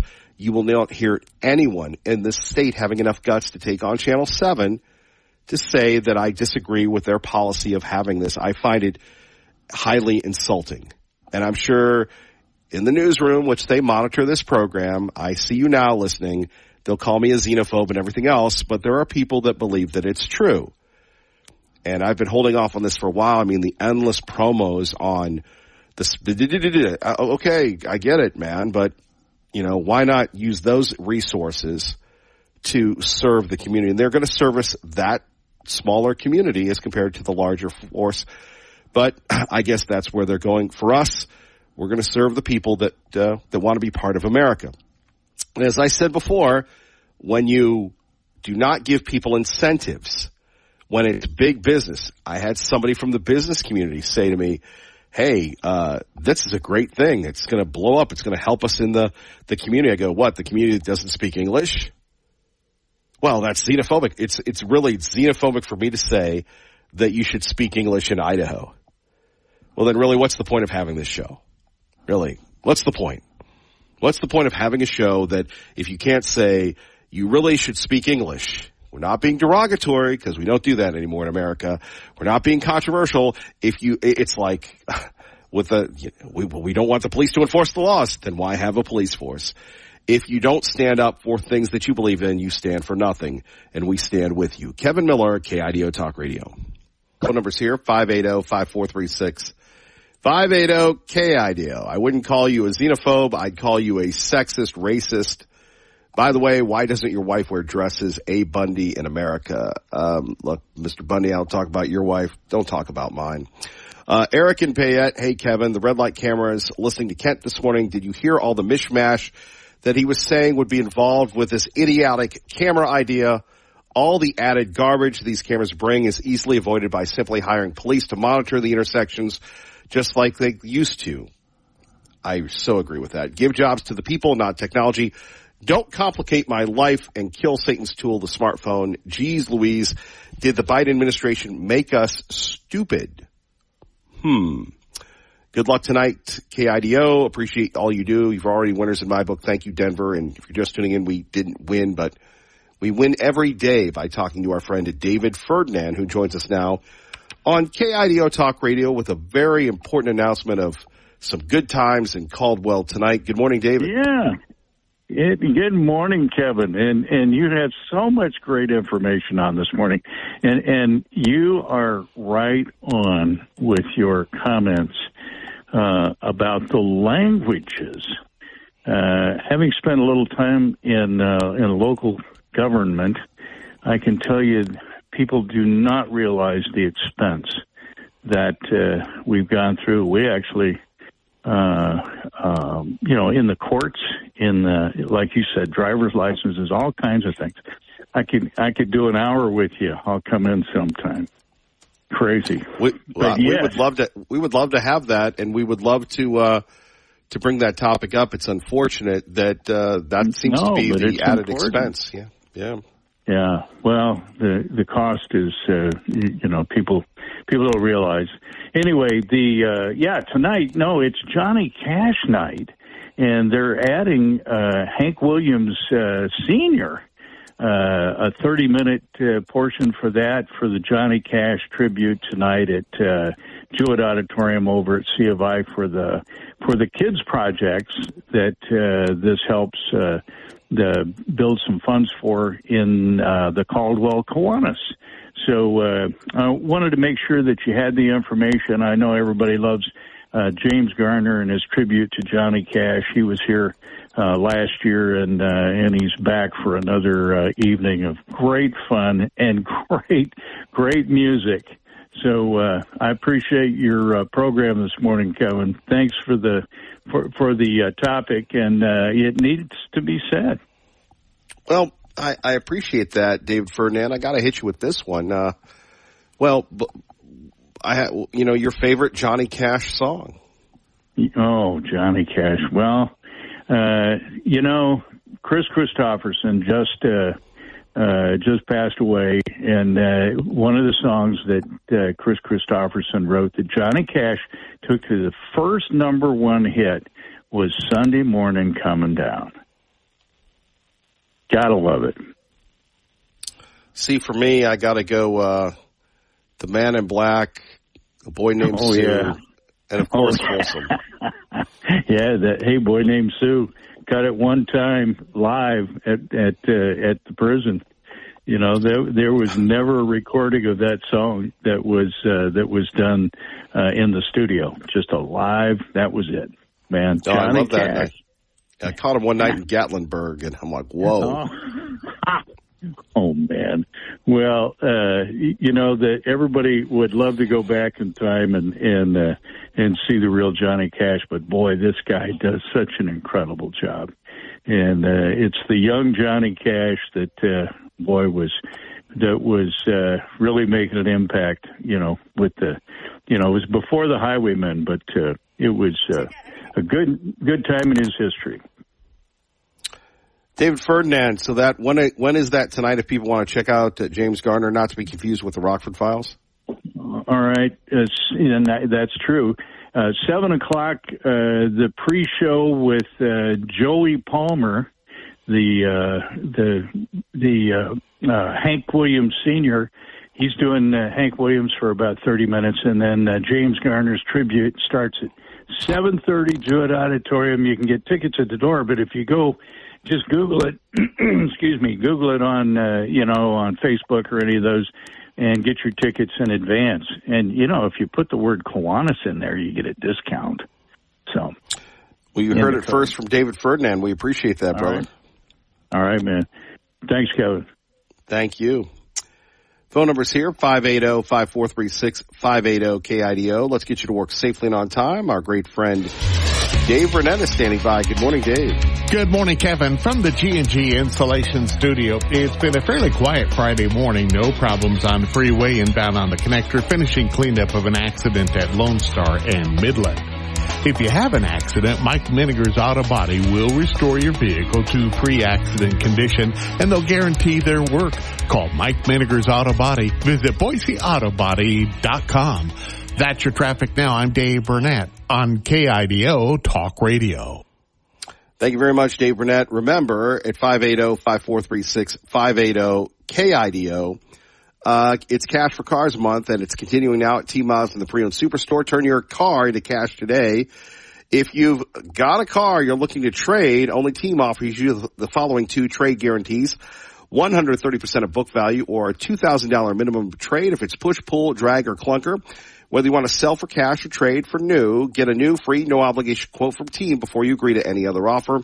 And if you haven't heard yet, the Fed's recently lowered interest rates, and that all triggered great new rates. And there's nobody better at fighting for the rates than Aaron and Joel at Team. How about this? 3.9 for 60 months on Mazda 3, CX-5, and CX-90s, including hybrids. Choose a Mazda CX-50, and it's 2.9% financing for 60 months. That means Team Mazda has 115 new Mazdas on the lot, and you can finance at 3.9 or less for 60 months. That's right, 3.9 or less for 60 months.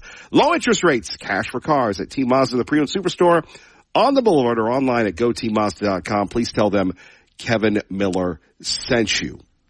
And like I said, Aaron and Joel do such an outstanding job when it comes to getting you that lower interest rate. You are a person, not a number, not an algorithm at Team Mazda. Coming up, Mark, the watchdog of Eagle, Brandi Swindell from Stanton, and you with me next, Kevin Miller.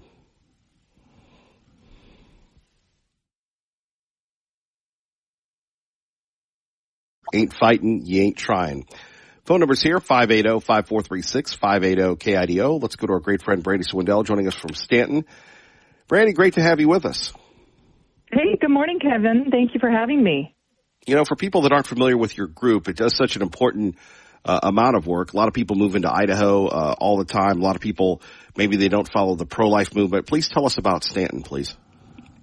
Yeah, I know. Haven't we seen our beautiful state grow over the years? It's a good reminder that we do have new people here and new listeners to your wonderful show. And so, so Stanton Healthcare is a life-affirming women's medical clinic that I founded in 2006 here in the Treasure Valley. And our approach and our outreach really is to reaching out to women facing unexpected pregnancies with life-affirming solutions, quality care, and tangible resources. So that means we reach out to teen moms, single moms, refugee women, any woman of any background and diverse situation who is just looking for support during her unexpected pregnancy. And, of course, we want to make sure every woman in the state of Idaho and beyond has an option besides just abortion, right? Women should know that they have a community of support. They're not alone.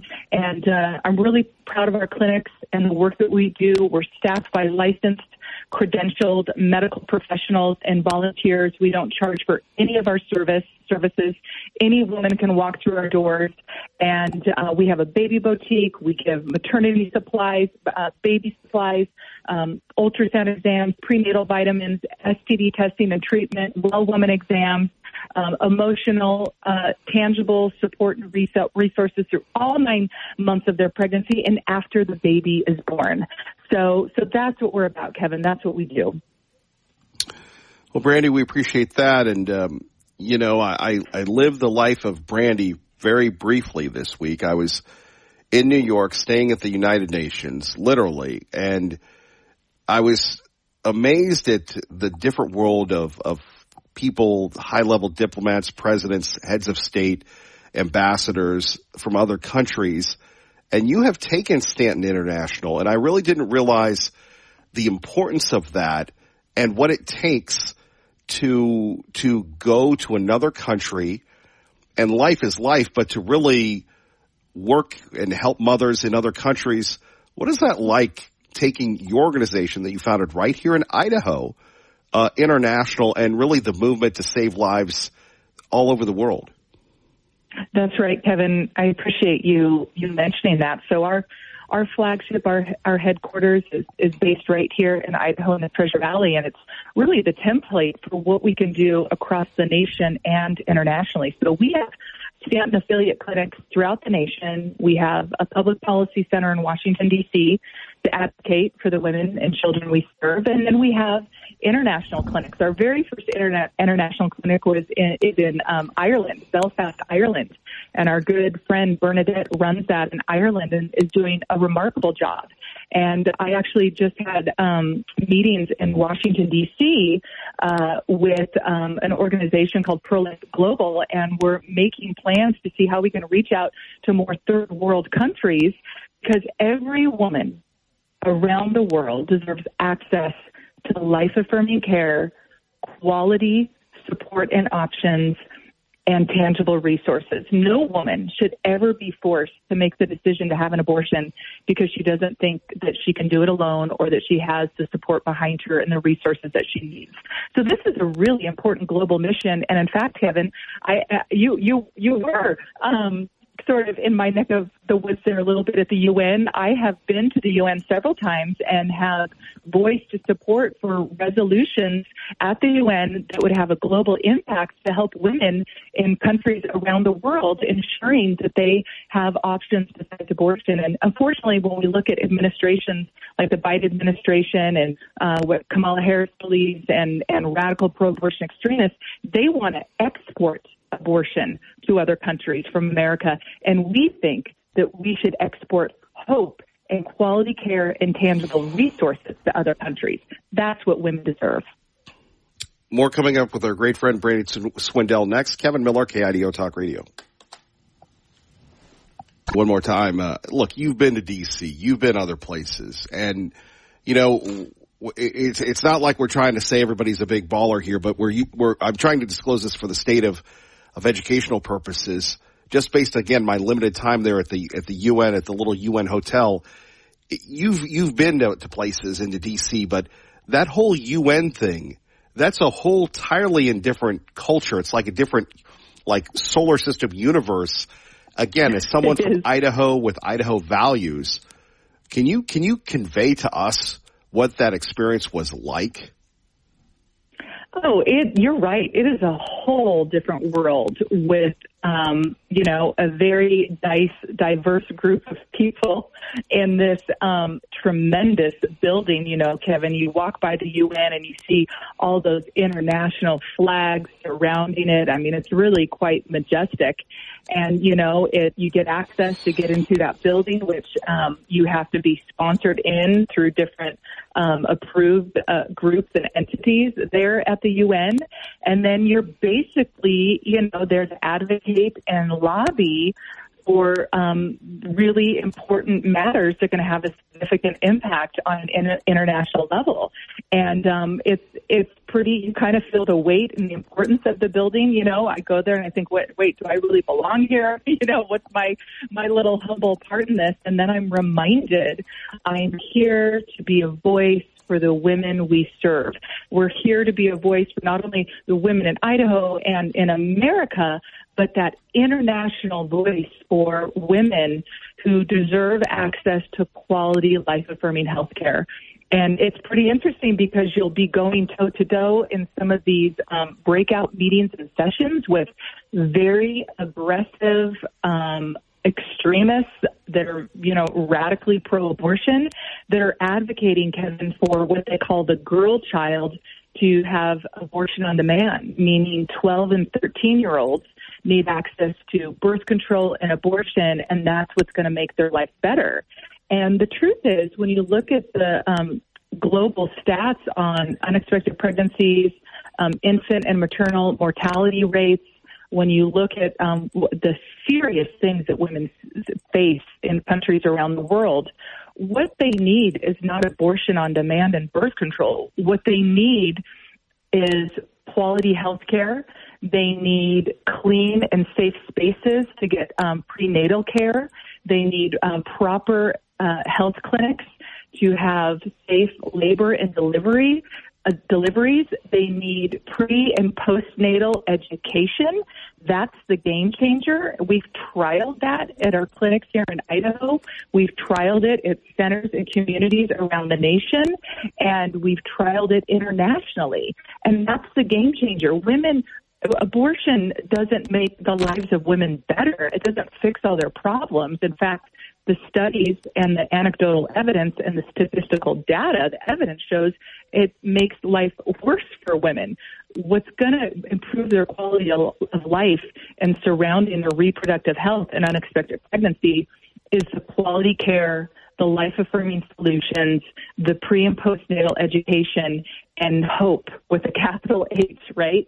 That's what women deserve. And so that's the message we carry at the UN. And it's like you said, Kevin, it's a whole different world when you go to the UN, but it's an important place to be. And we need to be there to represent the women we serve and to be their voice on an international level. Yeah, and certainly 2 words, pretentious and ego. My limited time there. Yes, there is definitely an arrogance, an ego, and a lot of power players. That's for sure. Yeah, and comparing it to D.C., D.C. seems full of egos, but very quaint compared to the UN. It's quite educational. Yeah, agreed. Brandi, you came on last week and you had some news, and now you have an update, and this is good news, right? It is good news. I'm really happy to share with you, Kevin, and your listeners that we have a very positive update. You very graciously had me on your show last week, and it was pretty urgent and critical to let you know and make sure your listeners were aware that the Idaho Medical Association was going to be entertaining a very hate-filled, misguided resolution that was just filled with misinformation that was attacking the work of crisis pregnancy centers, what they called crisis pregnancy centers. We call ourselves pregnancy resource centers and life-affirming medical clinics because we are credentialed and licensed medical facilities here in the state of Idaho. This resolution was being entertained at their conference in Sun Valley last weekend that was an attempt to disparage who we are, to accuse us of fraudulent activities, to accuse us of being imposters, and imposturing being healthcare clinics. And it actually had an action item step, which was to try and prevent pregnancy centers like ours from getting community support and the support of the Idaho legislature, and to have a mechanism that would prevent us from ever getting any state funding. Now, it's important to note that Stanton Healthcare is privately funded. We don't get any support from the state budget or from any federal funds. It's all just people like you and I, Kevin, that make monthly donations to support our work, which allows us not to charge our Stanton moms and our Stanton clients for any of the services that we provide. But this resolution was brought by two very radical abortion doctors. One we know for sure after a little bit of research has financial ties to Planned Parenthood and has been paid per diem by Planned Parenthood to perform abortions in years past. And so it was a very agenda-driven resolution. It was a very extreme, bigoted, hate-filled resolution full of misinformation. And we were pretty disappointed that the Idaho Medical Association would even entertain a resolution like this. Their position is that they hear all resolutions brought by all doctors, but I'm pretty certain that they probably have guiding principles where they won't listen to a racist resolution. They won't listen to or entertain a homophobic resolution as they shouldn't. And so the fact that they entertained this was troubling. But I have to tell you, Kevin, after a very robust debate, the reports we got back and the official position we got back from the Idaho Medical Association is that they completely changed all the language in the original resolution. They pulled all the rhetoric against pregnancy centers. They took out the mechanism of trying to block funding from pregnancy centers. So this was a huge victory, and I want to thank our community and our state for standing with the pregnancy centers of Idaho.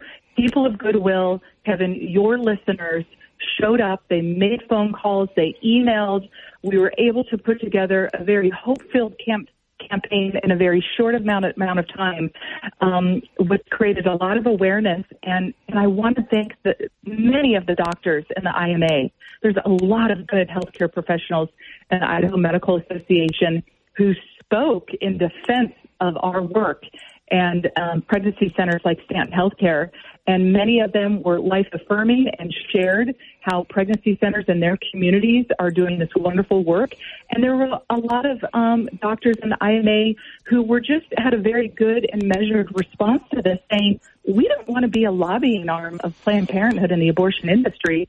We want to uphold good care. We want to uphold diversity in healthcare. And why on earth would we be supporting a resolution to prevent the work of nonprofit women's centers? And so we're very thankful. The original resolution was changed so dramatically that it's an entirely different resolution that was passed, that it's something that Stanton itself can support. We could actually print off the resolution, the policy, and frame it in our waiting room, because it really just talks about having good medical standards, having proper licensing, and we agree with that and think that's a good thing. So this was a win for the women of Idaho and for the pregnancy centers of Idaho, Kevin. Well, Brandi, and we talk about this on KIDO Talk Radio, the work that Stanton does, of course you talk about it everywhere else, but did you ever think that when you started this organization, you've worked with, pro-life people are the most pro-family, wholesome people you're ever going to come across. Did you ever think that people like, and I can't say this enough, Elizabeth Warren and others would target you and target crisis pregnancy centers as being bad?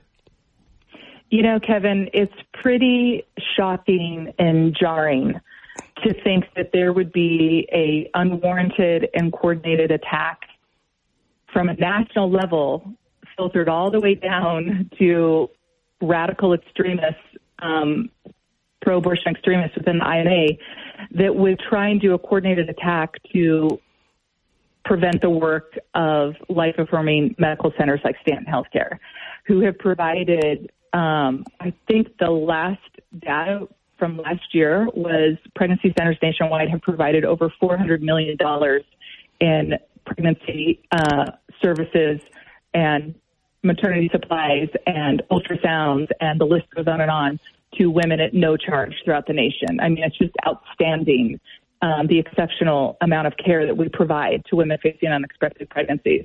And so for Elizabeth Warren, AOC, Planned Parenthood doctors within the IMA to try and prevent the work that we do is so troubling. And Kevin, I said this last week. It's not about me. It's not even about our Stanton clinics or pregnancy centers. It's about the women we serve. This is an affront and attack on the women who are seeking support and quality health care and services at a critical time in their life, when they're facing an unexpected pregnancy, when they're embracing motherhood, many of them for the first time, when they're wanting that support to learn how to navigate a pregnancy, and when they're starting to fall in love with that baby and they're wanting to be the best mom they can be. They don't go to Planned Parenthood for ultrasounds at no charge. They don't go to Planned Parenthood for diapers and wipes and maternity clothes and prenatal vitamins. They don't go to Planned Parenthood for parenting classes and budgeting classes and pregnancy coaching classes. They don't go to Planned Parenthood for labor and delivery classes and childbirth education classes. No, they go to Stanton, and they go to pregnancy centers throughout the state of Idaho and the nation to get that support. So for the IMA doctors who were very radically pro-abortion to present, these two doctors to present this at the conference, it was just hate-filled, it was bigoted, it was agenda-driven, and it was wrong. And I do want to thank the Idaho Medical Association for doing the right thing and removing that disparaging verbiage and the component that was attacking pregnancy centers and trying to prevent us from ever getting funding or support from the Idaho legislature and from the good people of Idaho. So thankfully, the Idaho Medical Association did end up doing the right thing. It was not the leadership of the IMA that brought the resolution. It was two abortionists. But still, the very fact that it was heard and it was entertained was troubling. And we had to speak out because it could have had devastating effects on the women we serve and on pregnancy centers throughout the state of Idaho. Brandi Swindell, we always appreciate. Go ahead, Brandi. Oh, I'm so sorry, Kevin. I do want to say that we invited our Director of Clinical Services, Samantha Doty, who is a licensed and credentialed physician assistant. She spoke at the Idaho Medical Association, did a phenomenal job. A lot of doctors gave us wonderful feedback how great our Director of Clinical Services did speaking at the Idaho Medical Association on behalf of our centers, our staff, and the women we serve. And again, we had an obligation to protect our clients, our Stanton moms, our medical professionals, and our volunteers from this unwarranted attack and this resolution. Sam did a great job, and she invited every member of the Idaho Medical Association, every doctor and healthcare professional, and the leadership to come and get a tour of Stanton Healthcare and to come see what we do and to meet our moms. And I extend that, Kevin, you've been to our clinic, you've seen it, and out there in Meridian, and your listeners, people are invited, the community is invited to come and see what we do, who we are, and what we're about. Brandi, if they want to do that, your website, please. Absolutely. So StantonHealthcare.org, StantonHealthcare.org, and we have a Stanton Healthcare Clinic in Meridian off of Franklin and Eagle Road. We have a Stanton Wellness Center where we do a lot of our classes for our moms, and we have our baby boutique there. That's in Boise off of State Street. And then we have our mobile clinic. It's a 36-foot Class A RV that we've converted into a life-affirming medical clinic, and we take that out to Ontario. We take it to rural communities, underserved communities. We take it to refugee communities. And so we would just love for people to reach out, come and see what we're about, learn how to volunteer, make donations on our website, StantonHealthcare.org. Brandi Swindell, we'll do it again, and we need to get back to your place, so we will make that happen. Thank you. Absolutely. We would love that, Kevin. Appreciate you. Thank you. Appreciate you, ma'am. Let's get you to news brought to you by our friends at Beacon Plumbing. Stop freaking, call Beacon today. Kevin Miller, KIDO Talk Radio. Kyle, Ragged Old Flag, and others. We'll see if we can get more of those. Johnny Cash tribute. James Garner appearing in Caldwell tonight. Let's see. Great Johnny Cash song, One Piece at a Time. Yes, DJ in Meridian. Let's go to the phones. We apologize for the wait. Mark, the watchdog of Eagle, Idaho on KIDO Talk Radio. Good morning. Good morning, Kevin. I hope you're feeling better today, and welcome back from that demon rat hellhole called New York City. Good to be back. All right.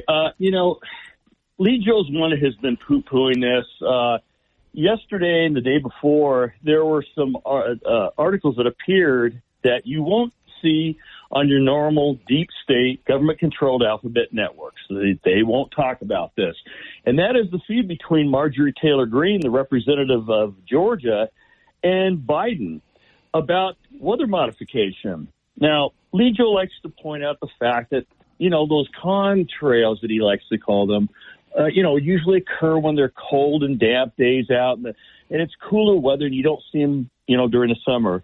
Apparently, he hasn't taken me up on my pictures I have of the summertime going back several years that show them crisscrossing the sky in the middle of summer. But anyway, 2 days ago when you were back there in New York, they decided they wanted to spray the heck out of our skies here in this region of the country. And it left nothing but a whole day and a half of gray, silvery, murky skies. I mean, today it's clear. We have had pretty much, Lee Joe, if you're listening, the same type of weather conditions patterns in the upper atmosphere as we have the lower, because I can look on NOAA and find this out. And I don't know. I guess they're not flying any jets today, Lee Joe, because there's not one in the sky today. But this was interesting because I've mentioned back about in 1995, I believe it was the 109th Congress, about how K. Bailey Hutchinson of Texas did a Weather Modification Act. But there's one that was brought up by Marjorie Taylor Greene. And I found this funny the day just before it was mentioned, and it was the article in the Gateway Pundit, about the National Oceanic and Atmospheric Administration Library cataloging a list of over 1,026 entries of weather modification. And it's quite extensive. And the article I sent you yesterday, I emailed it to you, Kevin, about this, about the government doing weather control and modification. Yeah, it's real. She even says it's real. You have others in our government saying it's real, but Biden scoffs at her, saying that it's the federal government is literally controlling weather is beyond ridiculous. This is according to Biden. But mind you, folks, earlier this year, that it was also showing up on conservative websites that the Biden administration had already mentioned about doing weather modification to do climate control because of the global warming bit. So what a contradictory bunch of, BS out there. It's just interesting about how our government lies. And this is why I say this about the upcoming election and the lies we hear about Harris, being ahead in a lot of these states. I mean, it's getting contradictory what we're hearing from one to the other. But this one, folks, and I hope I sent this to you, Kevin, this one blows your mind. And it really actually shouldn't, but here it is, Gateway Pundit. The emasculization of the American male. Testosterone-crushing chemical herbicide banned in Europe gets sprayed freely on U.S. crops and ends up in our food supply. And the article, it's very interesting because the timeline goes into the timeline of when our government has been spraying the atmosphere trying to play God with the weather. We've heard about the historic drop in male testosterone levels over the past 50, 60 years, but rarely does anyone delve into the causes of this disturbing trend. And I guess this was on a recent guest on Joe Rogan's podcast, Blew the Whistle, on chemical herbicides that are widely used in large swaths of American croplands has wrought catastrophic effects on the reproductive hormones and organs of the American male. And you look at this, Kevin, in this article, and I'm just giving you the highlights there. The timeline, again, coincides when our government decided they wanted to spray the skies up in the past 50, 60 years. But not only that, notice the rise in males trying to be like females. We've heard about the forever chemicals. In fact, that was on KIDO on your talk show, Kevin, about stuff going in our water supply, even here in Idaho. And, those forever chemicals you can't get rid of. So now you tie this in with stuff being sprayed at our crops they won't even use in Europe on their croplands. And you combine this all together, and it's like the United States and the American population has been used as one giant guinea pig, for the pharmaceutical, military-industrial complex, the globalists out there, because a lot of this stuff isn't being used in other countries, but they'll use it on us. And again, you start looking at the feminizing of the American male, and now we can see where some of this has come from. You can say, well, maybe it's the vaccines, things like that you get for smallpox, measles, whatever, as a baby and or a young child as you grow up. You get these, but no, there's really other reasons. It's what they're spraying in the skies and what they're spraying on our food supply. So it was just the thought for the day. That story is on the Gateway Pundit, folks, for anybody who wants to see that. And pretty much that was it. I'm glad you're back safe and sound, Kevin, and God bless you. God bless you. We appreciate you. Thank you, Mark. Kevin Miller, KIDO Talk Radio. 580-KIDO. We've got a lot going on today. Obviously, a couple of situations, most notably that we were talking about earlier, the red light cameras. ACHD approved that.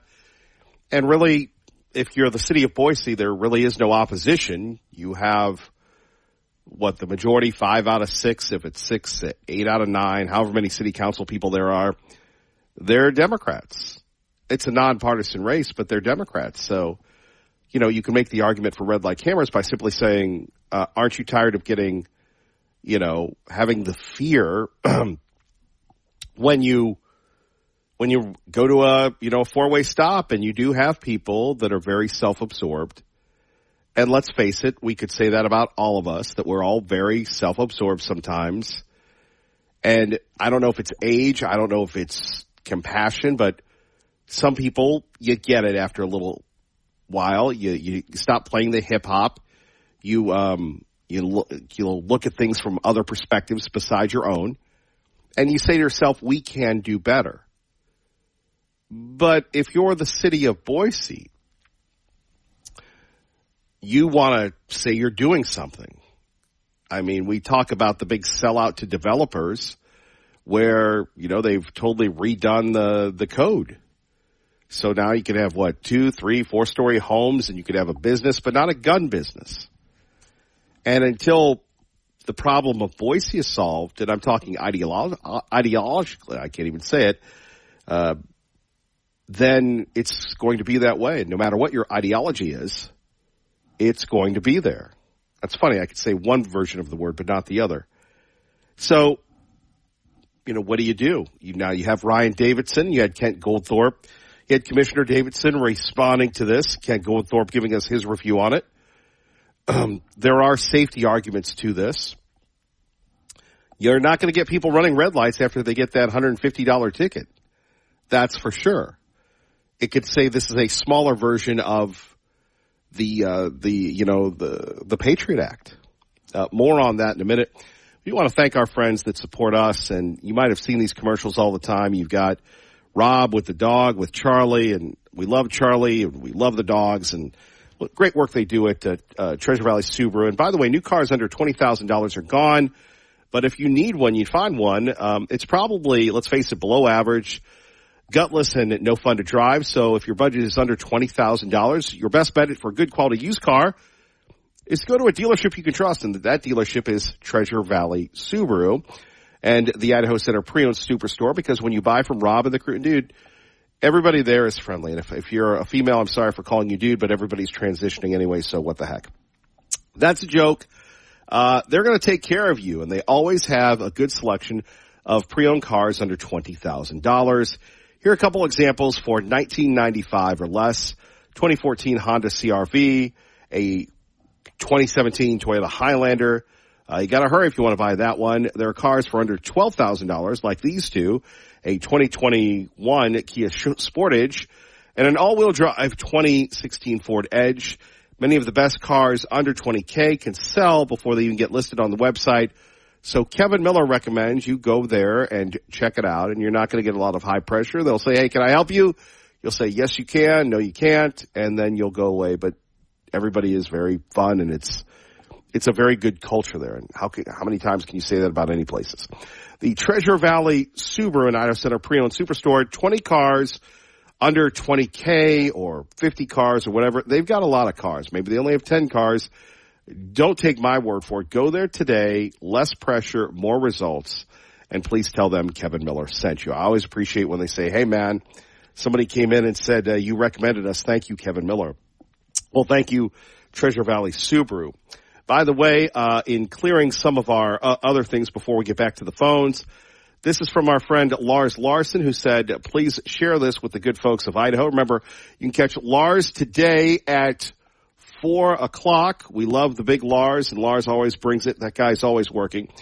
Governor Jay Inslee knows what voters will do to his carbon tax.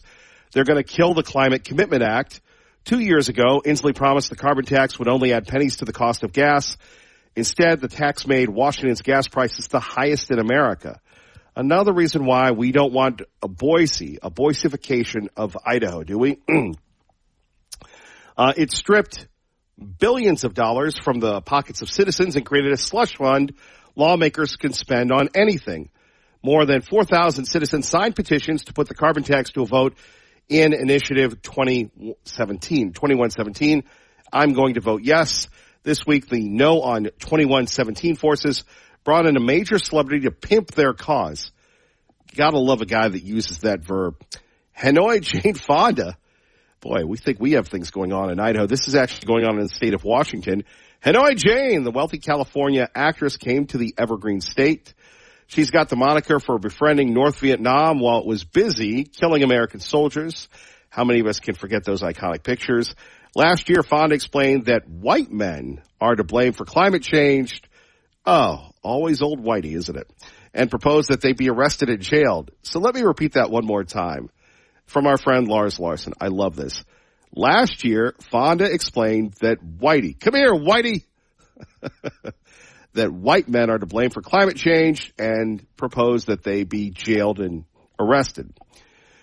Fonda enjoys a large carbon footprint herself, 2 homes with more than 15,000 square feet of living space, nearly 1,000 miles apart. By the way, you ever notice that? They've got their private jets. They've got their luxury items. You never see one of those climate change people living in a hut somewhere, do you? Except if they have to. She compensates by driving an electric car. Can you imagine a better reason to vote yes on 2117 than hypocrisy like that? Lars Larson, man. Some great stuff from Lars. Appreciate that. Always looking forward to hearing what he has to say today after Sean Hannity. Phone numbers here, 580-5436, 580-KIDO. A couple of other things going on. You heard Fox News talking about Barack Obama going after men, calling them misogynistic for not supporting Harris, particularly black men, because, well, quite frankly, they believe that a woman shouldn't be president. At least that's the assumption.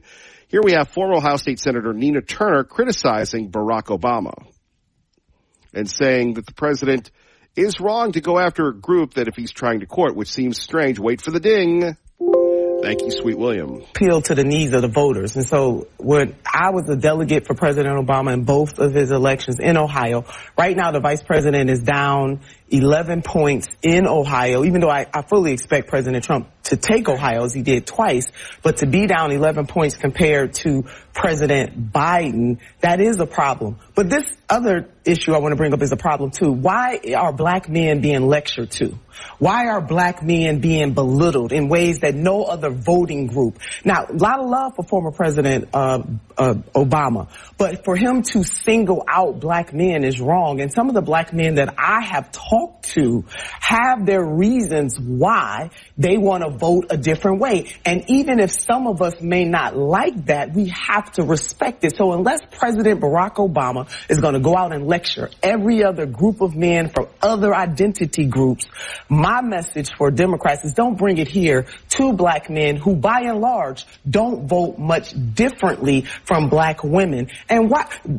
As a politician, we should be trying to get all voters to vote. And hopefully there are a few good men out there who do care about the stripping away of some of women's bodily autonomy. But this is wrong for President Obama. It is a wrong course for the Harris-Walz campaign to lay at the feet of black men when they have their reasons. In 2020, the vice president was labeled a cop, as we know. But do you think, sorry to interrupt you, Nina, but do you think he's right? That one of the reasons is because they don't like the idea of it might be some listen, black men are socialized in the same society as any other man. It's so funny. Now if you don't vote for Kamala, now you're a misogynist. If you don't vote for Kamala, it's crazy. Well, don't you think, Can that be possible, Nina? Nina? Misogyny may be a part of it, but again, is President Obama and is the Harris Waltz campaign going to lecture other male groups in the same way that they're lecturing This is not just about... I don't think so. It's not just about Pennsylvania. It's not just about men. It sounds like there's a concern that there's a broad problem for Vice President Harris with the blue wall. It's basically, according to the poll of polls, no clear leader, a tied race essentially in all three of these. Yeah, let me get you this real quick because you're not going to get this anywhere else. It's tied in Pennsylvania. It's tied in Michigan. Wisconsin, she's up by 3. She has more money. They're desperate. They're bringing out Obama. And quite frankly, do we really want the incompetency of the Biden administration continuing on? Because actually, she makes him look good, which we thought was impossible. Here is Karine Jean-Pierre on vetting of an Afghan national plotting a terrorist attack, and he was a security guard for the CIA. So we let this guy in, and he was going to do some bad things, plotting a terrorist attack. That the CIA incompetent or stupid or complicit? Reporting that he was a security guard for the CIA before he came to the U.S. and that he passed 2 rounds of vetting. Does the administration believe there was adequate vetting? So what I can say is I cannot comment on this directly because it is an active investigation. As you know, that the Department of Justice is currently moving forward with, so I'm going to be really careful. What I can say is every Afghan national who entered the U.S. was screened and vetted by intelligence, law enforcement, counterterrorism professionals, and with every new information that emerges, if that individual could pose a threat to public safety, we take immediate action, and we take that action. And so I'm going to be not going to speak to this particular case, but I can speak more broadly, and that's the actions that we normally take. That's how we move forward. And the president has always been clear. Protecting the American people will always be his top priority. More broadly, what would you say to critics who say there isn't enough vetting in these cases? What I can say is how I just ended my last question to you. Protecting the American people is the president's top priority. Yeah. By the way, they're always talking about Donald Trump being vulgar and everything else. Get this one. Or a car seat. Or diapers. I remember buying diapers. I remember the first time I went in the store right after Malia was born. I was like, what? That's how much diapers cost? I remember changing diapers. You think Donald Trump ever changed a diaper?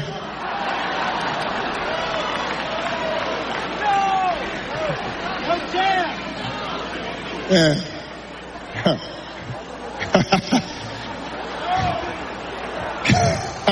I almost said that, but I decided I shouldn't say it.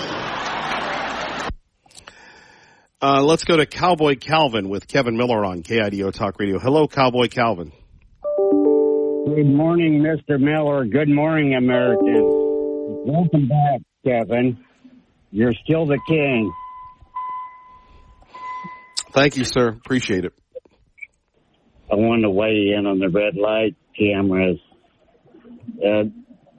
They're good and bad. It depends on how they use them. There are some cities that install them and cut back the time. They're just a traffic revenue maker. That was their intent, not to stop anyone from running a red light, but to generate more money for their pockets. You really think so? You don't think it's about safety? Well, initially they proposed that, but they have ulterior motives. You're in this system. You're supposed to be innocent until proven guilty. When you get a red light camera stop, they think you're guilty, but they got to prove that you were the actual driver, and that's where the discrepancy comes. In some towns, there was the ape man in Portland that they never did catch him. He was dressed up as a gorilla. The ape man is still out there. You're not going to stop people like that. Well, here's the other thing that's odd. I mean, you go to Portland all the time. Those little Oregon towns, man, they have those cameras everywhere. Ba-boom, ba-boom, ba-boom. Flash, flash, flash. Yes, they do. And to get back to law enforcement, those cars have dash cams. They have body cams. So how much camera do you really need? I mean, there are men and women that are assigned to traffic division, and that's what they're supposed to be doing. And a lot of cities just ignore that. They don't want to bother. I fear it's going to come to all the other. I don't think it'll come to Nampa and Caldwell, but I could see Meridian doing it. Right. The officer takes a job. He goes out and enforces the law, whatever it might be. You can't ignore it, you know. And if they don't like the dangers involved, they shouldn't be in the profession. Well, and that's not the police officers. That's the politicians saying that, yeah. That's right.